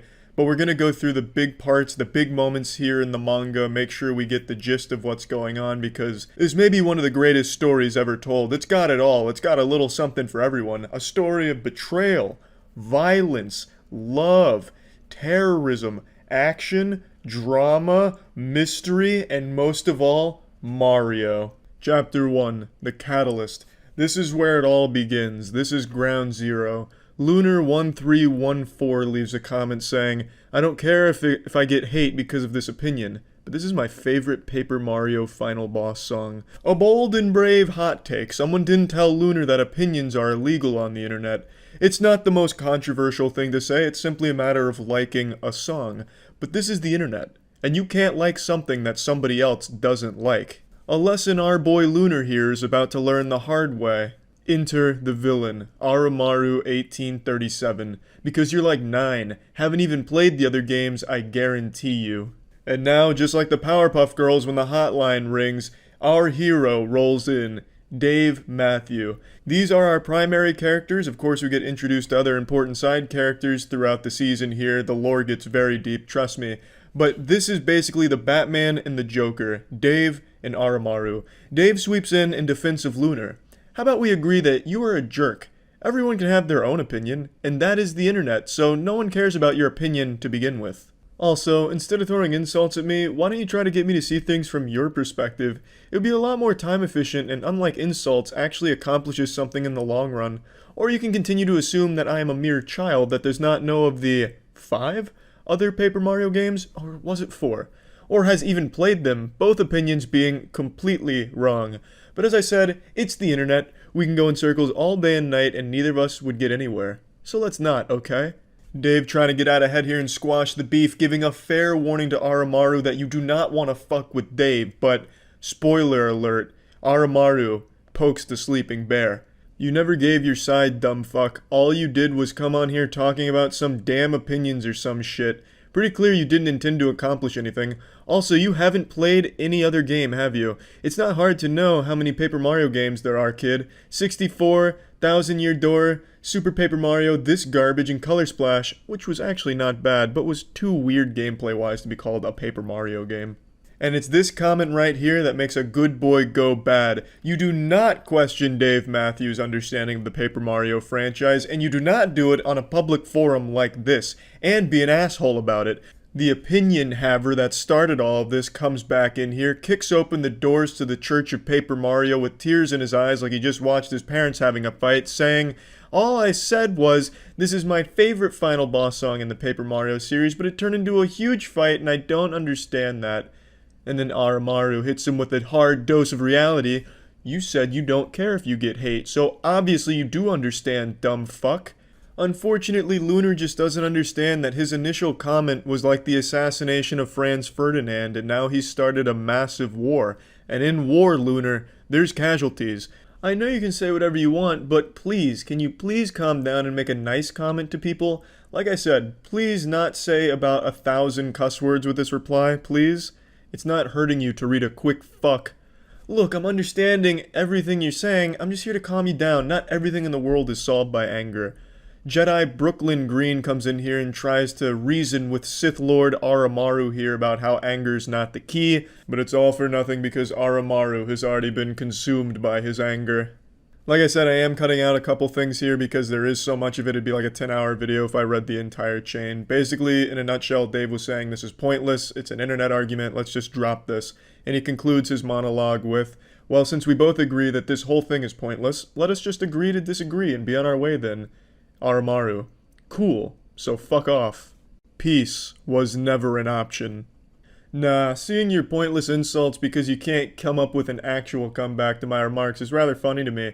Heh, I thrive off your pointless rage. Thought it was done. Why you still here, idiot?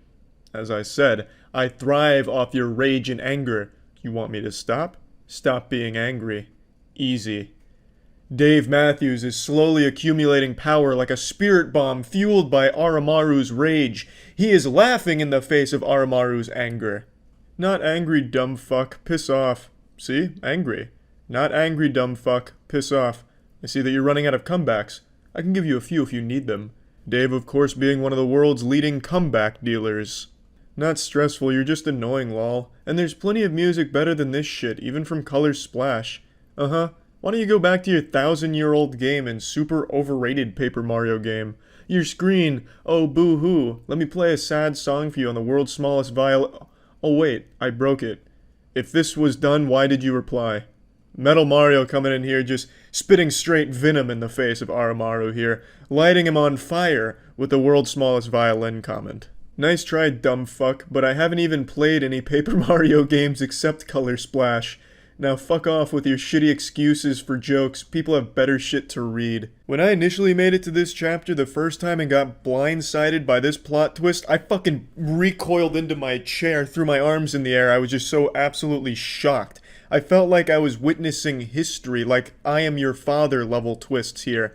This is subverting expectations done extremely well. Not Game of Thrones Season 8 bullshit. This is how you surprise a reader with a narrative plot twist. Who could have seen this coming? If you remember back to the genesis of this whole mess, it started with Aramaru melting down and breaking shit in his room over the fact that somebody liked a Paper Mario song he didn't like, and then accuses them of not having played any of the other Paper Mario games, and then only a short 100 replies later, he himself admits he's only ever played one Paper Mario game, and it's not even this one.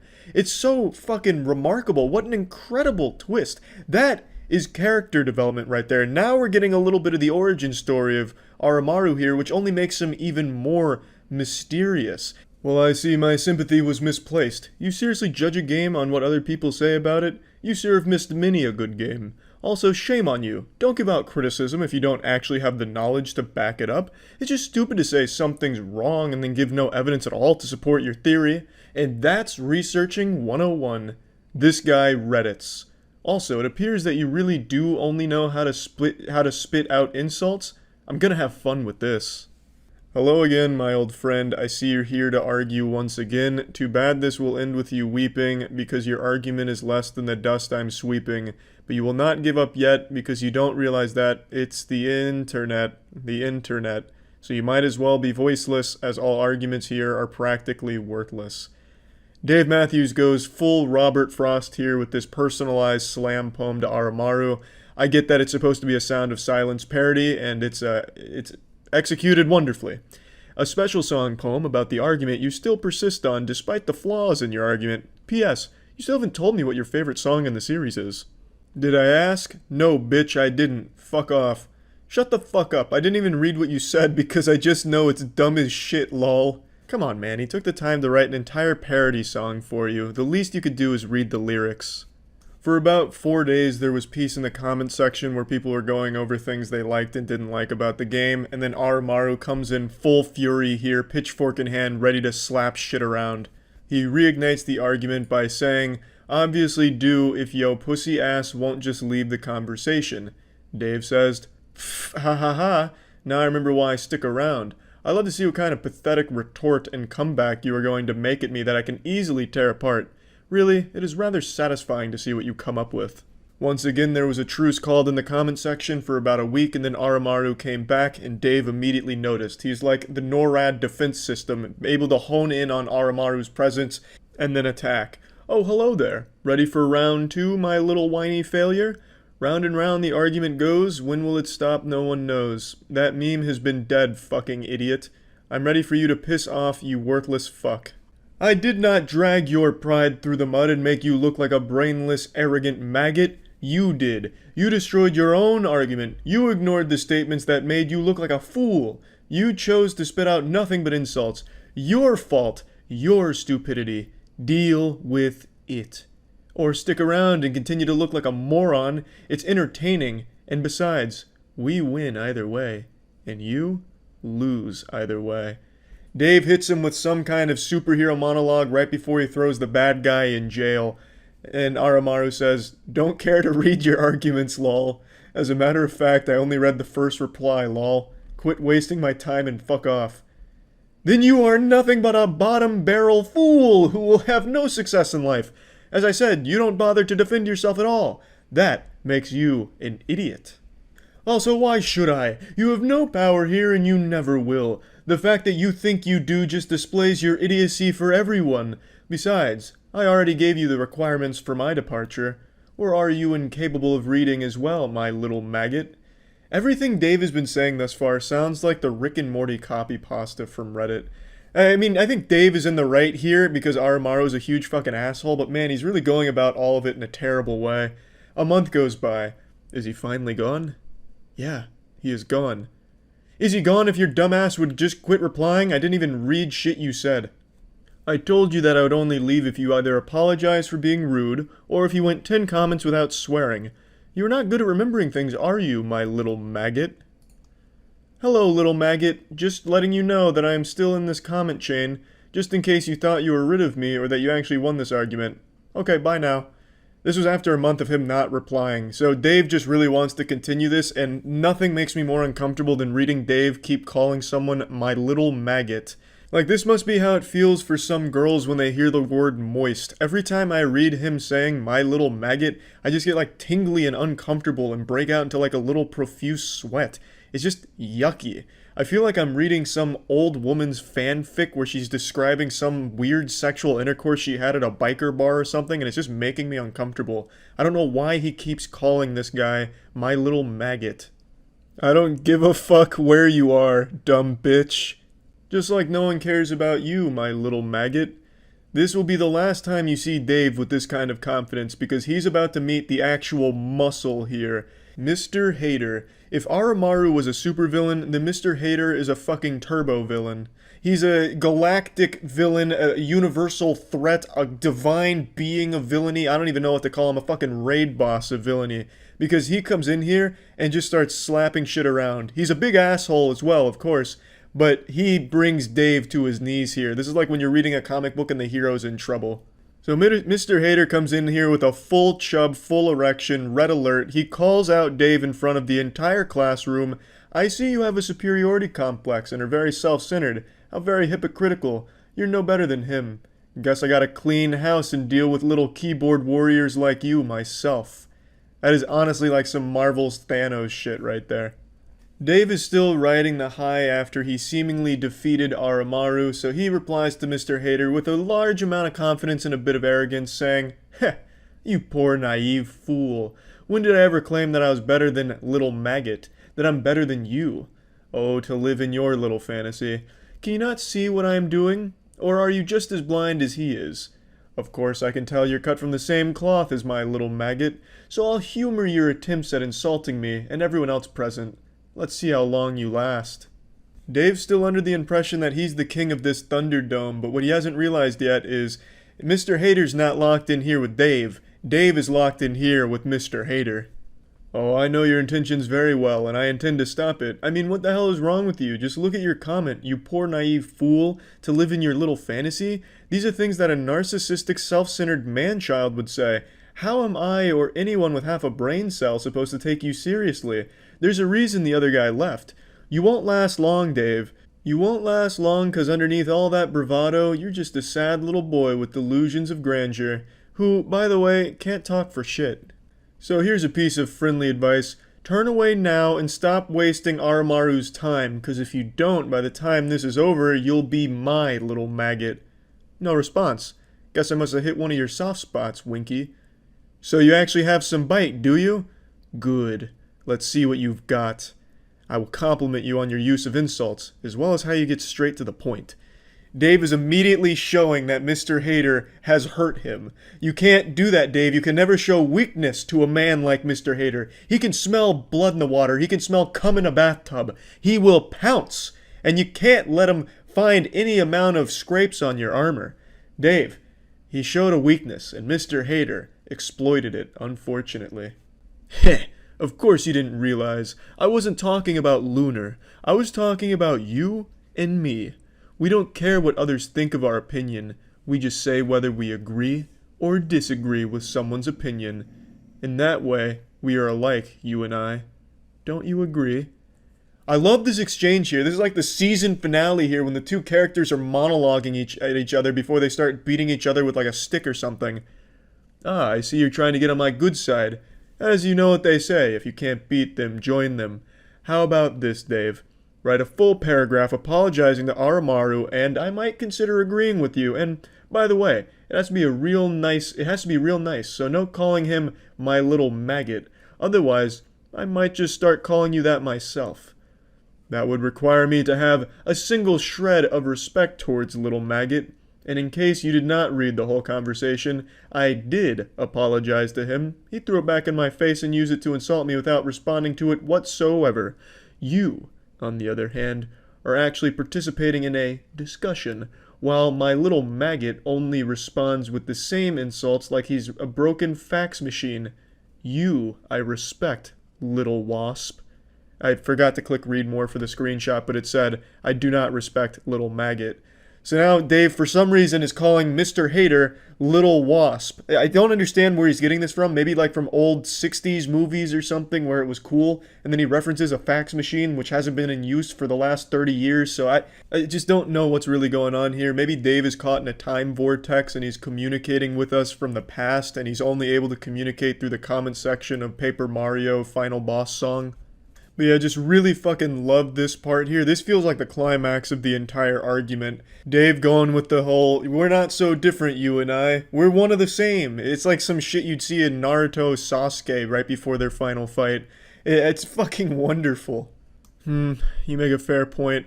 I shall apologize to him, but do not expect a paragraph. You make sound arguments, Mr. Wasp. I'm not one to call someone by childish names, but you are very hypocritical after all, so I expect nothing less. Anyway, do go ahead. Where's the apology? I don't see it. Mr. Hater's trying to rush this. It hasn't even been a full day at this point. Mr. Hater, he wants that apology ASAP.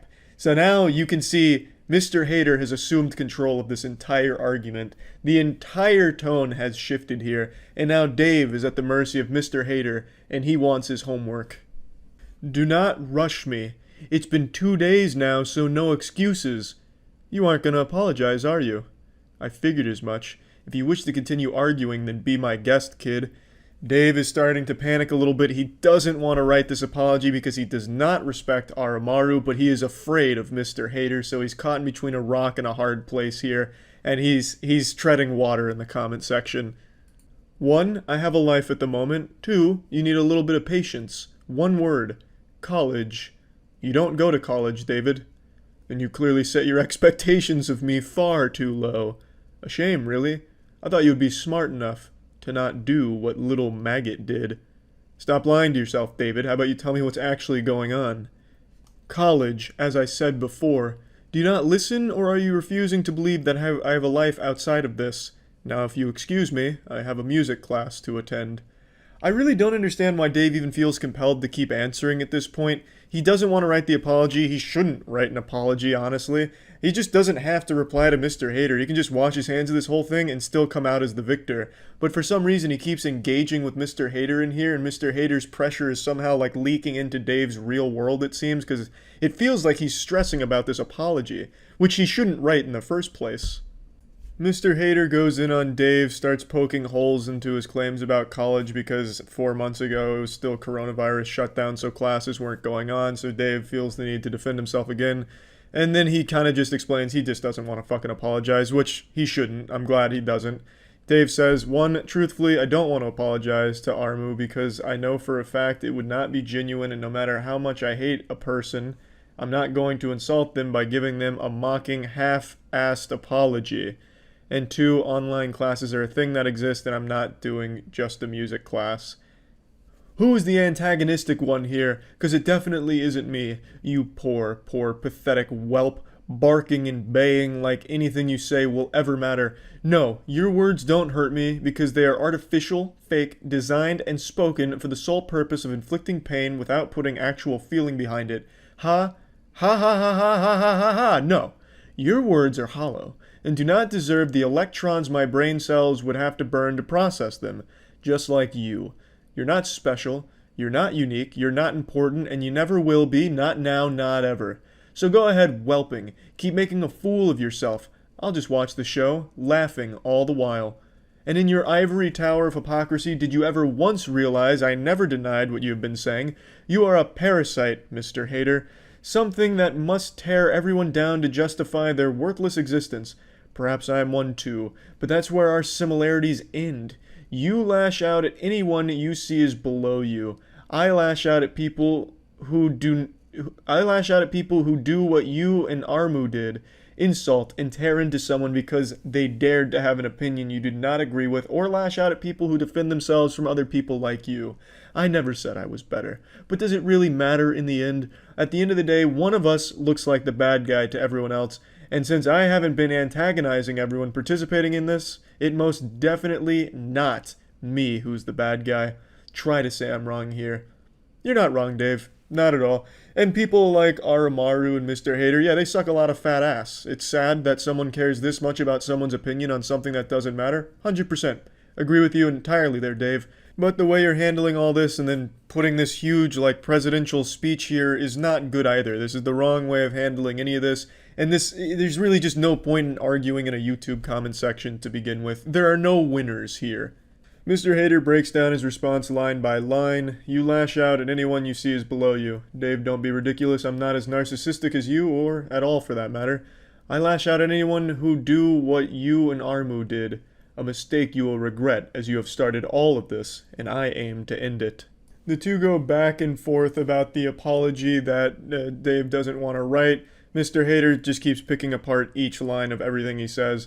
My words are said solely to get you to leave. That's never going to happen, Dave. I've grown very persistent over the years, and trust me, persistence pays, and I will stay here for months if I had to. Will you? Yeah, big guy, I'm sure your persistence pays, living in a fucking comment chain for months. How productive and incredible. There are just some people who live their life to argue online, and it's sad as shit. This guy is the perfect example, willingly saying, I will stay in this fucking thread for months because I have nothing else going on in my life. That is pathetic. That's fucking sad, Mr. Hater. Apology seems unlikely. Then you will perish here eventually with me, as it's either you apologize to Aramaru now and we'll be on our way, or we're going to be staying here for a long, long time. So, with that being said, let's just start all over on a positive note. We aren't going to start all over on a more positive note until you start apologizing, Dave. Are you going to apologize for your own hostility? Short answer, no. Unlike you, I did nothing wrong, Dave. So it's either you apologize to Aramaru and behave, or you slowly perish with me for months. Either way, I consider it a win-win. And this is where the story stops. I mean, it goes on a little bit further, but nothing is more pathetic than this mic drop from Mr. Hater. These are the people you argue with online, people that have actually nothing better to do. He considers it a win-win if someone is perishing, wasting their time in a comment section with him. That's so fucking sad. He considers it successful if he wastes somebody else's time and wastes his own time because he's already miserable in the first place. Oh, actually, I almost forgot. 3 months after all of this went down, as the dust was starting to settle, Mr. Hater and Dave just stopped communicating with each other. And there was just momentary bliss as everyone read through the thread. And then Yoshi comments, tagging Aramaru, and Aramaru's been tagged this entire time. Yoshi just points out it's been 10 months, but 64 really good, kind of basic, 1,000 Year Door, bop, and all this. Just kind of breaks down his opinion of the music. And then Aramaru, from out of fucking nowhere, comes out of retirement to deliver one of the most powerful conclusions to any story ever given. I don't give a fuck about your opinion, this song is still shit. What a beautiful way of wrapping all of this up. But yeah, anyway, the last interaction between our main characters was 4 months ago. From what I checked today, there wasn't any new developments that I noticed. A few more people have been made aware of this because it was posted on Twitter. That's how I found it. And this has just been truly a joy. Delightful to read through. So just keep all this in mind next time you think you're confident enough to leave an opinion on a Paper Mario song. That's about it. So yeah. A couple months ago, there was a massive story that blew up and became more popular and more well known than the Bible for like a week or two.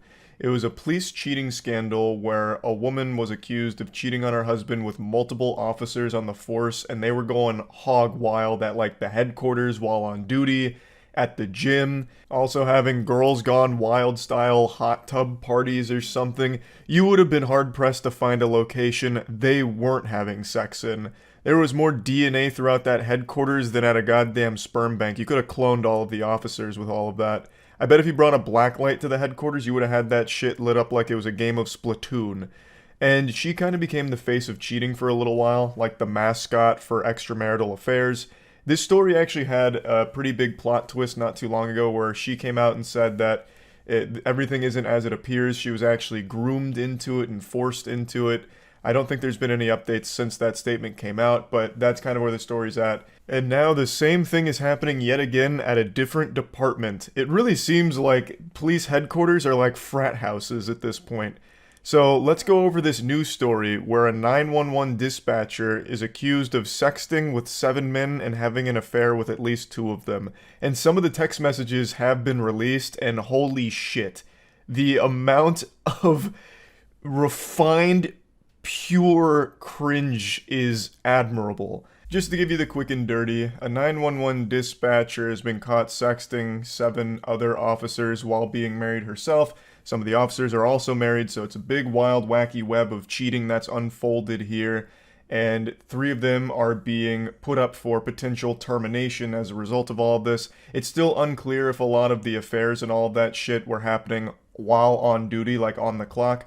Though it does appear to be the case occasionally. So definitely a not great situation here. So now let's dive in and take a closer look at what's been said and exactly what was going on. According to Sheriff Javier Salazar, the employees deny having sex or doing anything inappropriate while on duty. However, 2 spouses who shared the texts with Internal Affairs and with News 4 claim the messages show otherwise. The shamelessness to not only cheat but then deny that it happened in the face of overwhelming evidence is almost comical.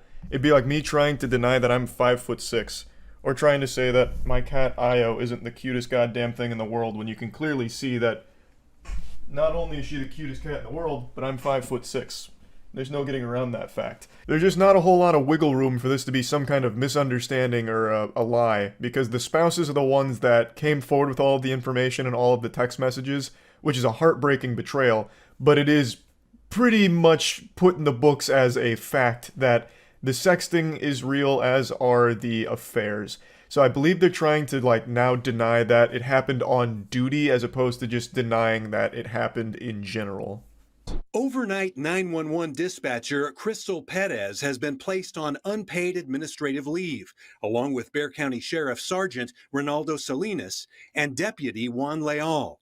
All 3 have received notices of proposed termination. So it seems the only thing Crystal was dispatching was officers to her pussy.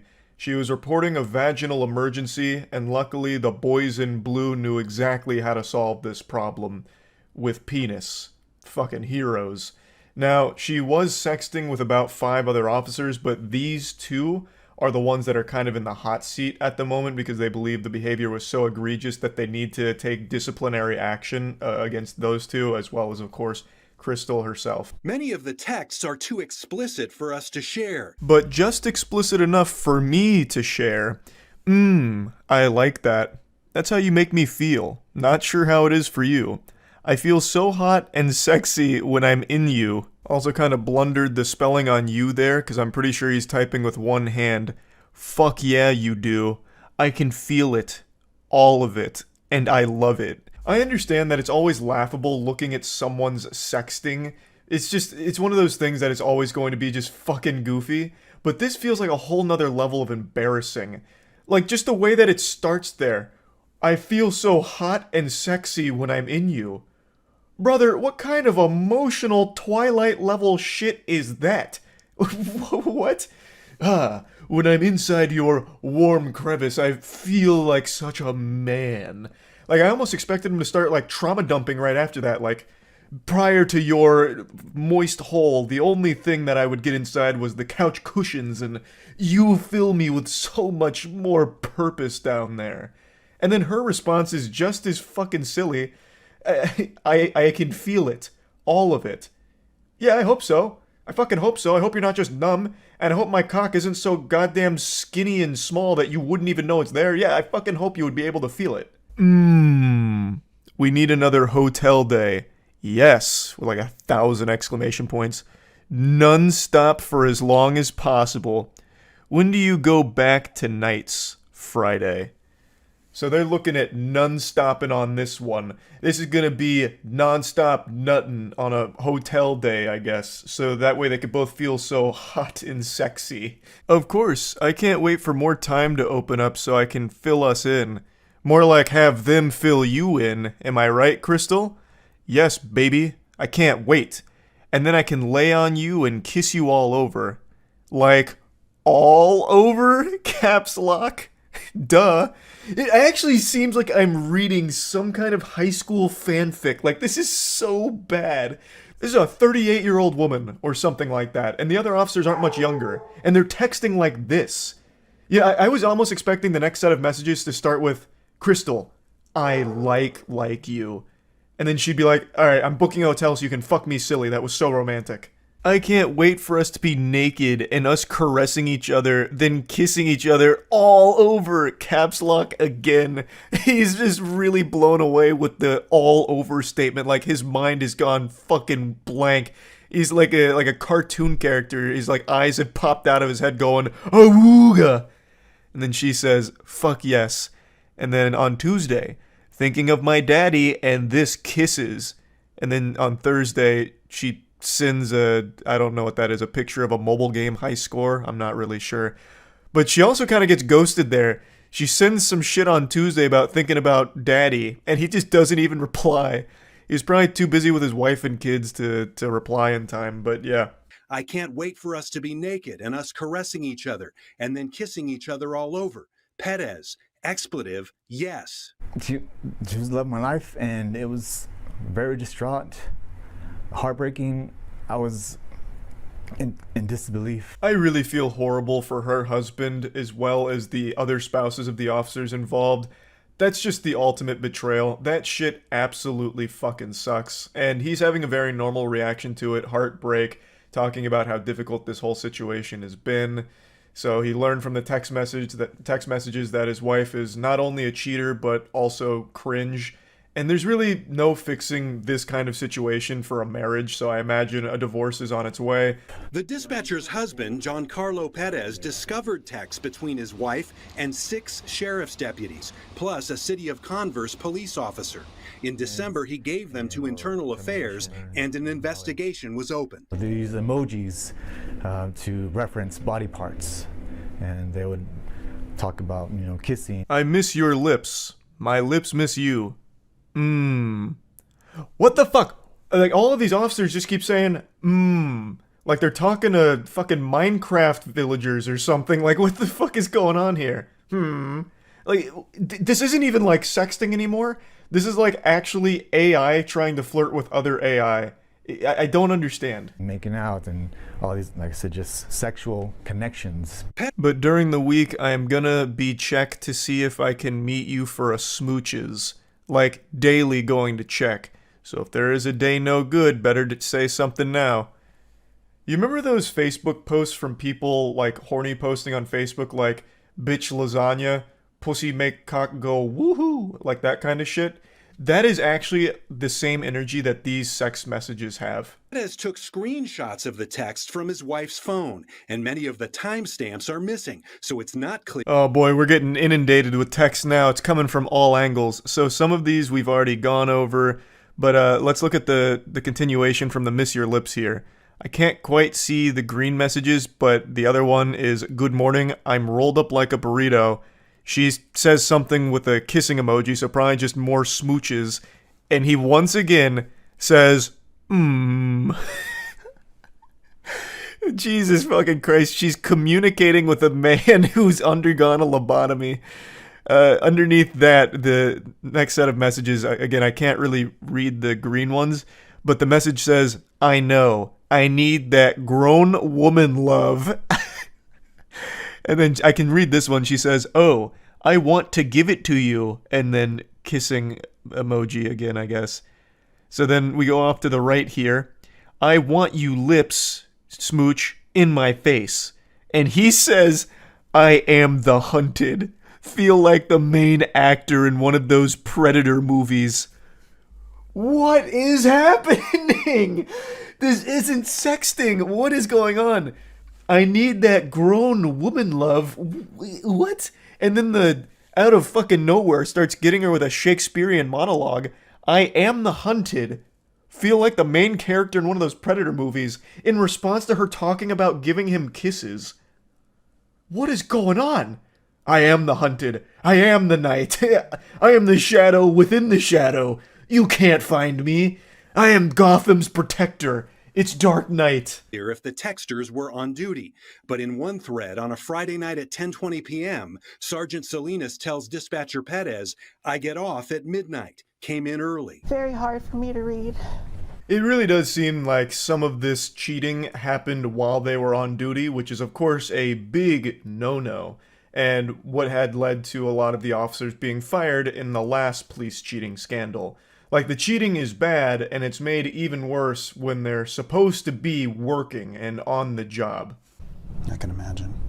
Jessica Jarvis is now divorcing a fourth sheriff's employee who is being disciplined. Investigator Jason Jarvis received a proposed suspension of 30 days. These are people that are supposed to be protecting us, supposed to be serving, and making sure the community is safe. To be fair, these officers still were serving up a cock meat sandwich right to Crystal's mouth, giving her that hot dog with extra wiener on it. Now, being completely honest, I really am wishing her the best with this divorce. Divorce is absolutely the right call. I know it's not going to be easy or anything, but she is making the right decision. While details of the investigation remain secret, it does not appear anyone broke the law, but those disciplined allegedly violated sheriff's office policies. Certainly the case is being taken seriously, and quite frankly, I believe it's quite possible that some people are going to lose their career as a result of this. So while no laws were broken, this is still very heavily frowned upon. Not just at, like, police work, but any work. Fucking on the job is always going to usually lead to a termination or, at the very least, some kind of disciplinary action like, hey, maybe don't do that. So that's not surprising to hear at all. I'm gonna keep my eyes on this story to see how it all develops. And yeah, that's really about it. So yeah. Last night I had a little trouble falling asleep. I think what I needed was a good bedtime story. So I turned to Reddit, just cruising around, perusing, see if I could find anything that'd give me the yawns and help me go night-night. But I found something extraordinary. Something so stimulating I stopped any attempt at going to sleep and I just sat there bewildered by what I had just read. For at least 40 minutes, I just sat in silence, truly stunned, like a child who had just watched his first episode of Chris Angel's Mind Freak. My brain was blown out my ass. I couldn't imagine a world where this was real, but all of the evidence pointed to it being a genuinely true story. I did eventually hit the hay, and now, a full, 9 hours later, I'm still thinking about this, so I figured, why not share it with all of you? Perhaps this will have a profound effect on your life, or maybe it'll do something to help motivate you to not be like the guy in this story. It's a series of text messages between a man and a woman. And that's all I'll tell you for now. I don't want to get in any spoilers. I want you to come into this as unsuspecting as possible. Let's dive in. Previously on Dragon Ball Z, the two people in this text conversation were close friends for about 9 years. The Reddit poster is the woman in this story, and her male friend here had recently professed his love for her in a pretty creepy way. The feeling wasn't mutual, so it led to a bit of a disconnect between the two of them, and in an act of desperation, the male friend calls in the cringe artillery and starts bombarding her with memes, to which she finally responds, "Hey, I appreciate the memes." Real quick, I'd like to come in here with a PSA. I recognize that in the current climate of things, there's a lot of people that have lived their entire lives online without any actual social interaction, so I want this to be a teachable moment. Don't send memes as some kind of last-ditch Hail Mary. Like, if you let something rip and it's not reciprocated, spamming memes isn't going to salvage the situation, it's only going to make it worse and even weirder. Her saying, "I appreciate the memes," is just a lie. No one's ever going to say that. Those words have probably not left the human being's mouth ever. "Ah, good morrow, sailor. I really appreciate the exquisite memes you've shared with me today. I was a little perturbed with our last conversation, but now that you've sent 1,000 memes, I see you've got a good heart. Thank you for this." And I'm speaking from experience here. I'm very knowledgeable in this field. I'm the authority on this matter. I've told this story before, but I'll just briefly repeat it. The very first girl I was ever flirting with and exchanging text messages with was back in high school, and she did not feel the same way about me as I did her. And in my weakest moments, I turned to the dark side and consulted the Sith Lords, and was advised to try and maybe like send goofy memes and ASCII art, because that was big back in the day. So I did. And guess what? It didn't fucking solve anything. It just made it even worse. I know how uncomfortable that must have been for her. So yeah, that is not the right play, to just start spamming memes and shit. But anyway, she continues the message by saying that she's only ever thought of him as a close friend and never really viewed him in a romantic way. So when he professed her love, it made things a little weird. They grew distant, they grew a bit hostile, but she thinks they can be friends again just as long as it's very clear that there is no romantic feelings in this relationship. She's just laying down the brass tacks and making things very clear, to which he responds, "I certainly had my head on backwards, but as my friend, I really think you're fucking adorable, and every trip I've ever taken with you is so fucking precious. I've heard of a Japanese word called shibumi, and it's basically authority without dominance. Call me a simp, but I really think you have that." Code red, he's not taking no for an answer. Jinkies, we're going too deep. He just busted out shibumi. Jesus Christ, we're in the in-game now. Lord help us. He continues to spaghetti dump here for the novel that he's writing her. There's steam coming off of the touchscreen pad as he's writing. The most important takeaway here is a very specific line, a buzzword that gets dropped that I think is very important that we highlight. He says, "Sometimes it feels like my chivalrous interest with you is underappreciated or just unappreciated sometimes." The reason I point that out is because I'm pretty confident that the word chivalry is used exclusively by creeps. I don't think there's been a documented case of a normal person saying chivalry, especially not in this context. It's just like an immediate red flag word to drop, especially when saying that my chivalrous interest is underappreciated, it's not valued enough. It's just some certified weirdo Redditor energy. Like, tip in the hat, "M'lady, it's no problem, you're welcome for holding the door open for you. Chivalry isn't dead, am I right?" I'm the perfect example.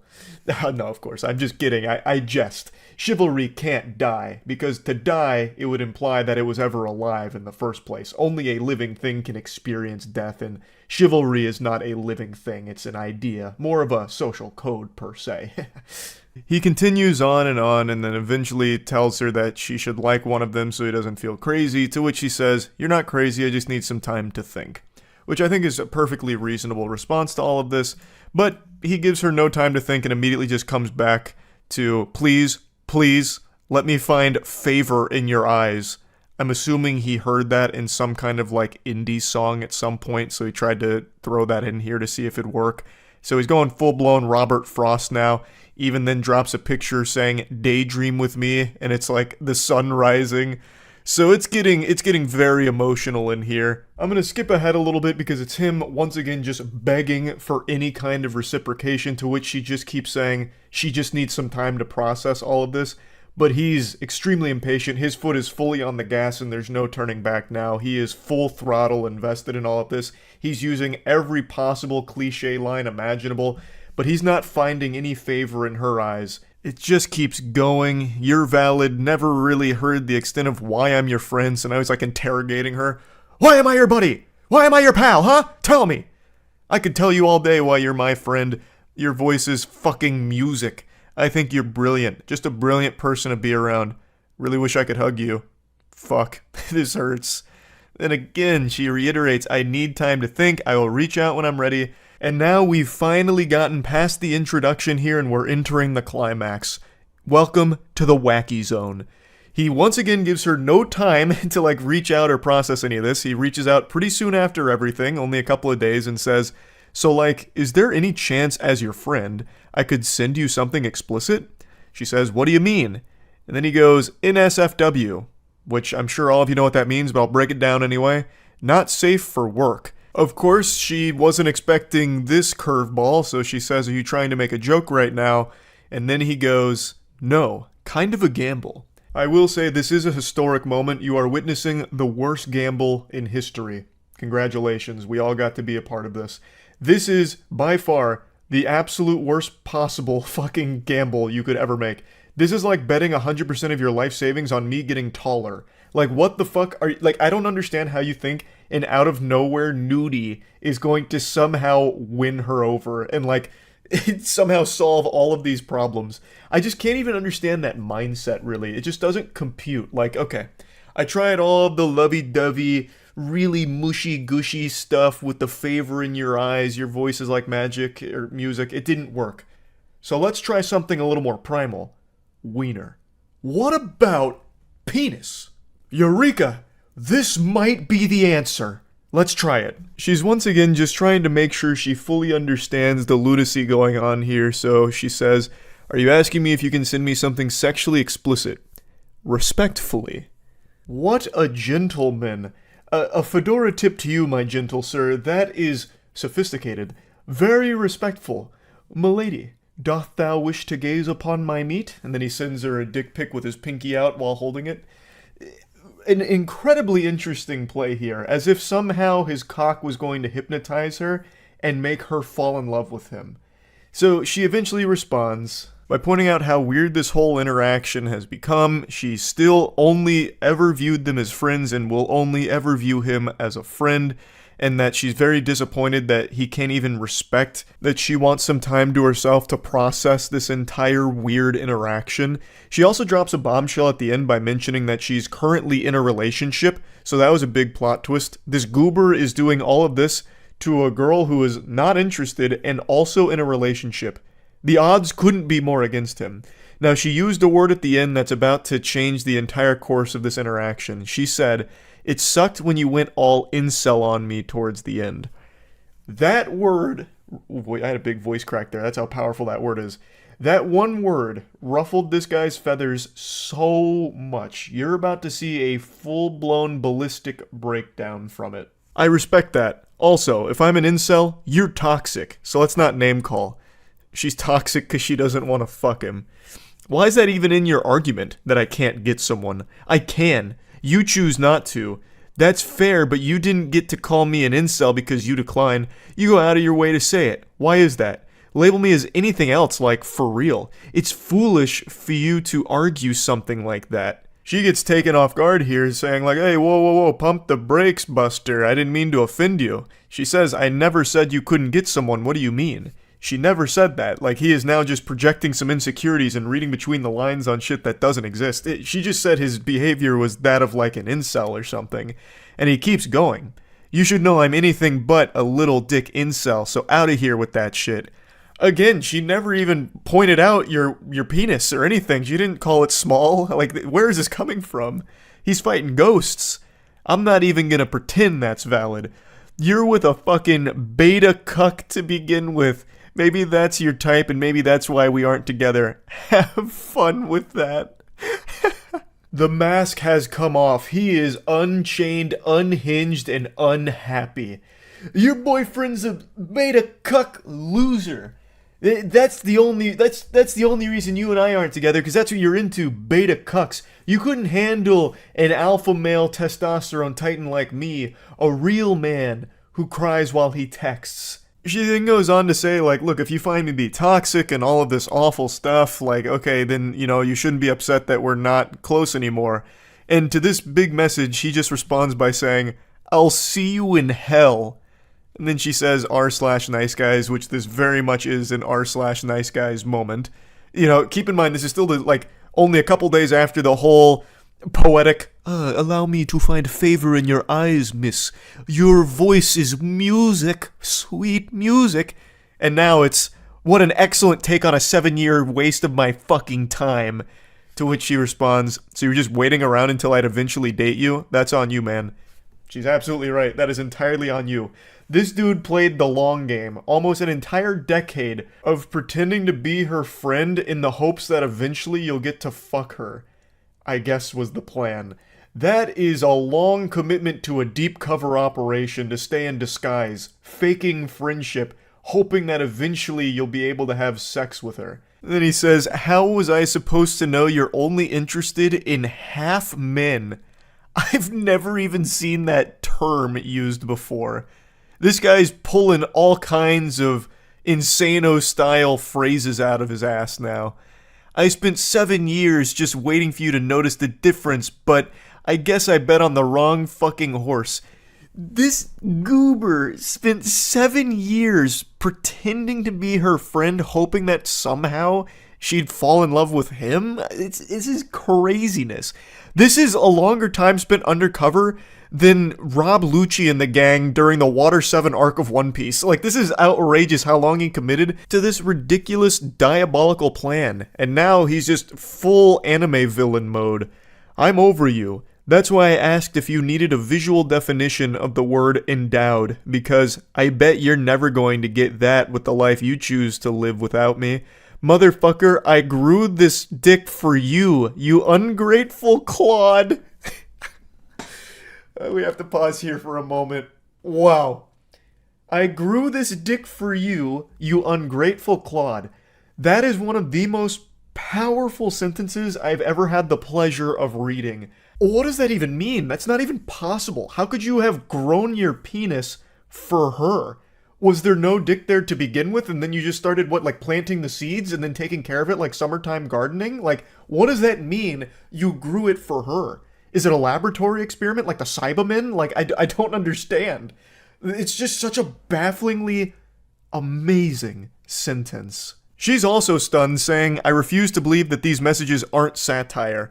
And then that sets him off even further. This entire relationship is satire. A joke. Your interest in men is a joke. The wambulance is coming in hot. He's Squidward, you're Squidward, I'm Squidward, we're all Squidward. This whole relationship satire, it's all a joke, you're a joke. Fuck you. My interest in you is a joke. This is the first time I wanted to show someone my dick because I hate them. Fucking brilliant. r/nice guys, these nuts. She waits a while and then says, I think enough time has passed and I just genuinely want to know if you've had any remorse for the shit you said to me or if you truly believe it was all valid. And then he responds 7 hours later saying, let's find out if you're still seeing the Hat Man first. I don't know what that means, but then he comes back 2 hours later and said, I'm over you. You're wasting your time. So he's trying to flip this around on her like, you missed your opportunity with the golden goose. You missed your opportunity with the alpha. I've moved on, you harpy. I don't need you anymore, harlot. Listen, I've matured a lot. You clearly haven't. So you're wasting your time trying to talk to me now. You had your chance, you blew it. I'm sure you're kicking yourself now for this, but hey, that's the way the cookie crumbles. But then just to finish it off with the cherry on top, he quotes from before where he was offering to show her his wiener and says, I still mean this if you need clarification. And then comes back and says, except don't even bother asking for nudes. I have a girlfriend. Okay. I mean, this is quite the ride. What an adventure. She eventually just says, you know, what's wrong with you? We were friends for almost a decade. And then you go into this shit. Which is a reasonable response. Like, how did this happen? We have been friends for like 10 years. We've known each other for so long. Where did this come from? It is crazy. This whole situation was wild. And also, I'm calling fiddlesticks on that last statement from him. I don't believe he has a girlfriend. If we go back to like chapter 7 of this meltdown, he said that she was the first girl he wanted to show his penis to. So, I'm under the impression he's a virgin. And I don't think enough time has passed between those messages and these that he would not only lose his virginity, but then also have a girlfriend, especially given all of the behavior we're seeing exhibited here. So, I think he lied about that. That was probably just once again some kind of Hail Mary to make her jealous. Like, hey, listen, Toots. Got a girlfriend. Stay off of me. Can't send you nudes anymore. You blew it. Nope, can't do it. Sorry. That's on you. Yeah, you'll regret this for the rest of your life, clearly. Sorry. Have a girlfriend. Even though it's most likely a lie. But yeah, that's all there is to the story here. Overall, I think we can all agree that nice guys really do finish last. It is insulting that these two didn't end up getting married. This guy is a real catch, and it's just a shame to see that it didn't pan out. But yeah, overall, dropping the sarcasm, I actually feel really bad for the woman in this situation here. This is someone who was a close friend to her for a fucking decade, only to then find out that that close friend was actually just a complete piece of shit, loser, degenerate, who was only being her friend, trying to have sex with her down the line. I can't even imagine that kind of betrayal. That must have been fucking awful. But yeah, anyway, I just wanted to share this because I've been thinking about it like all day. So yeah, that's really about it.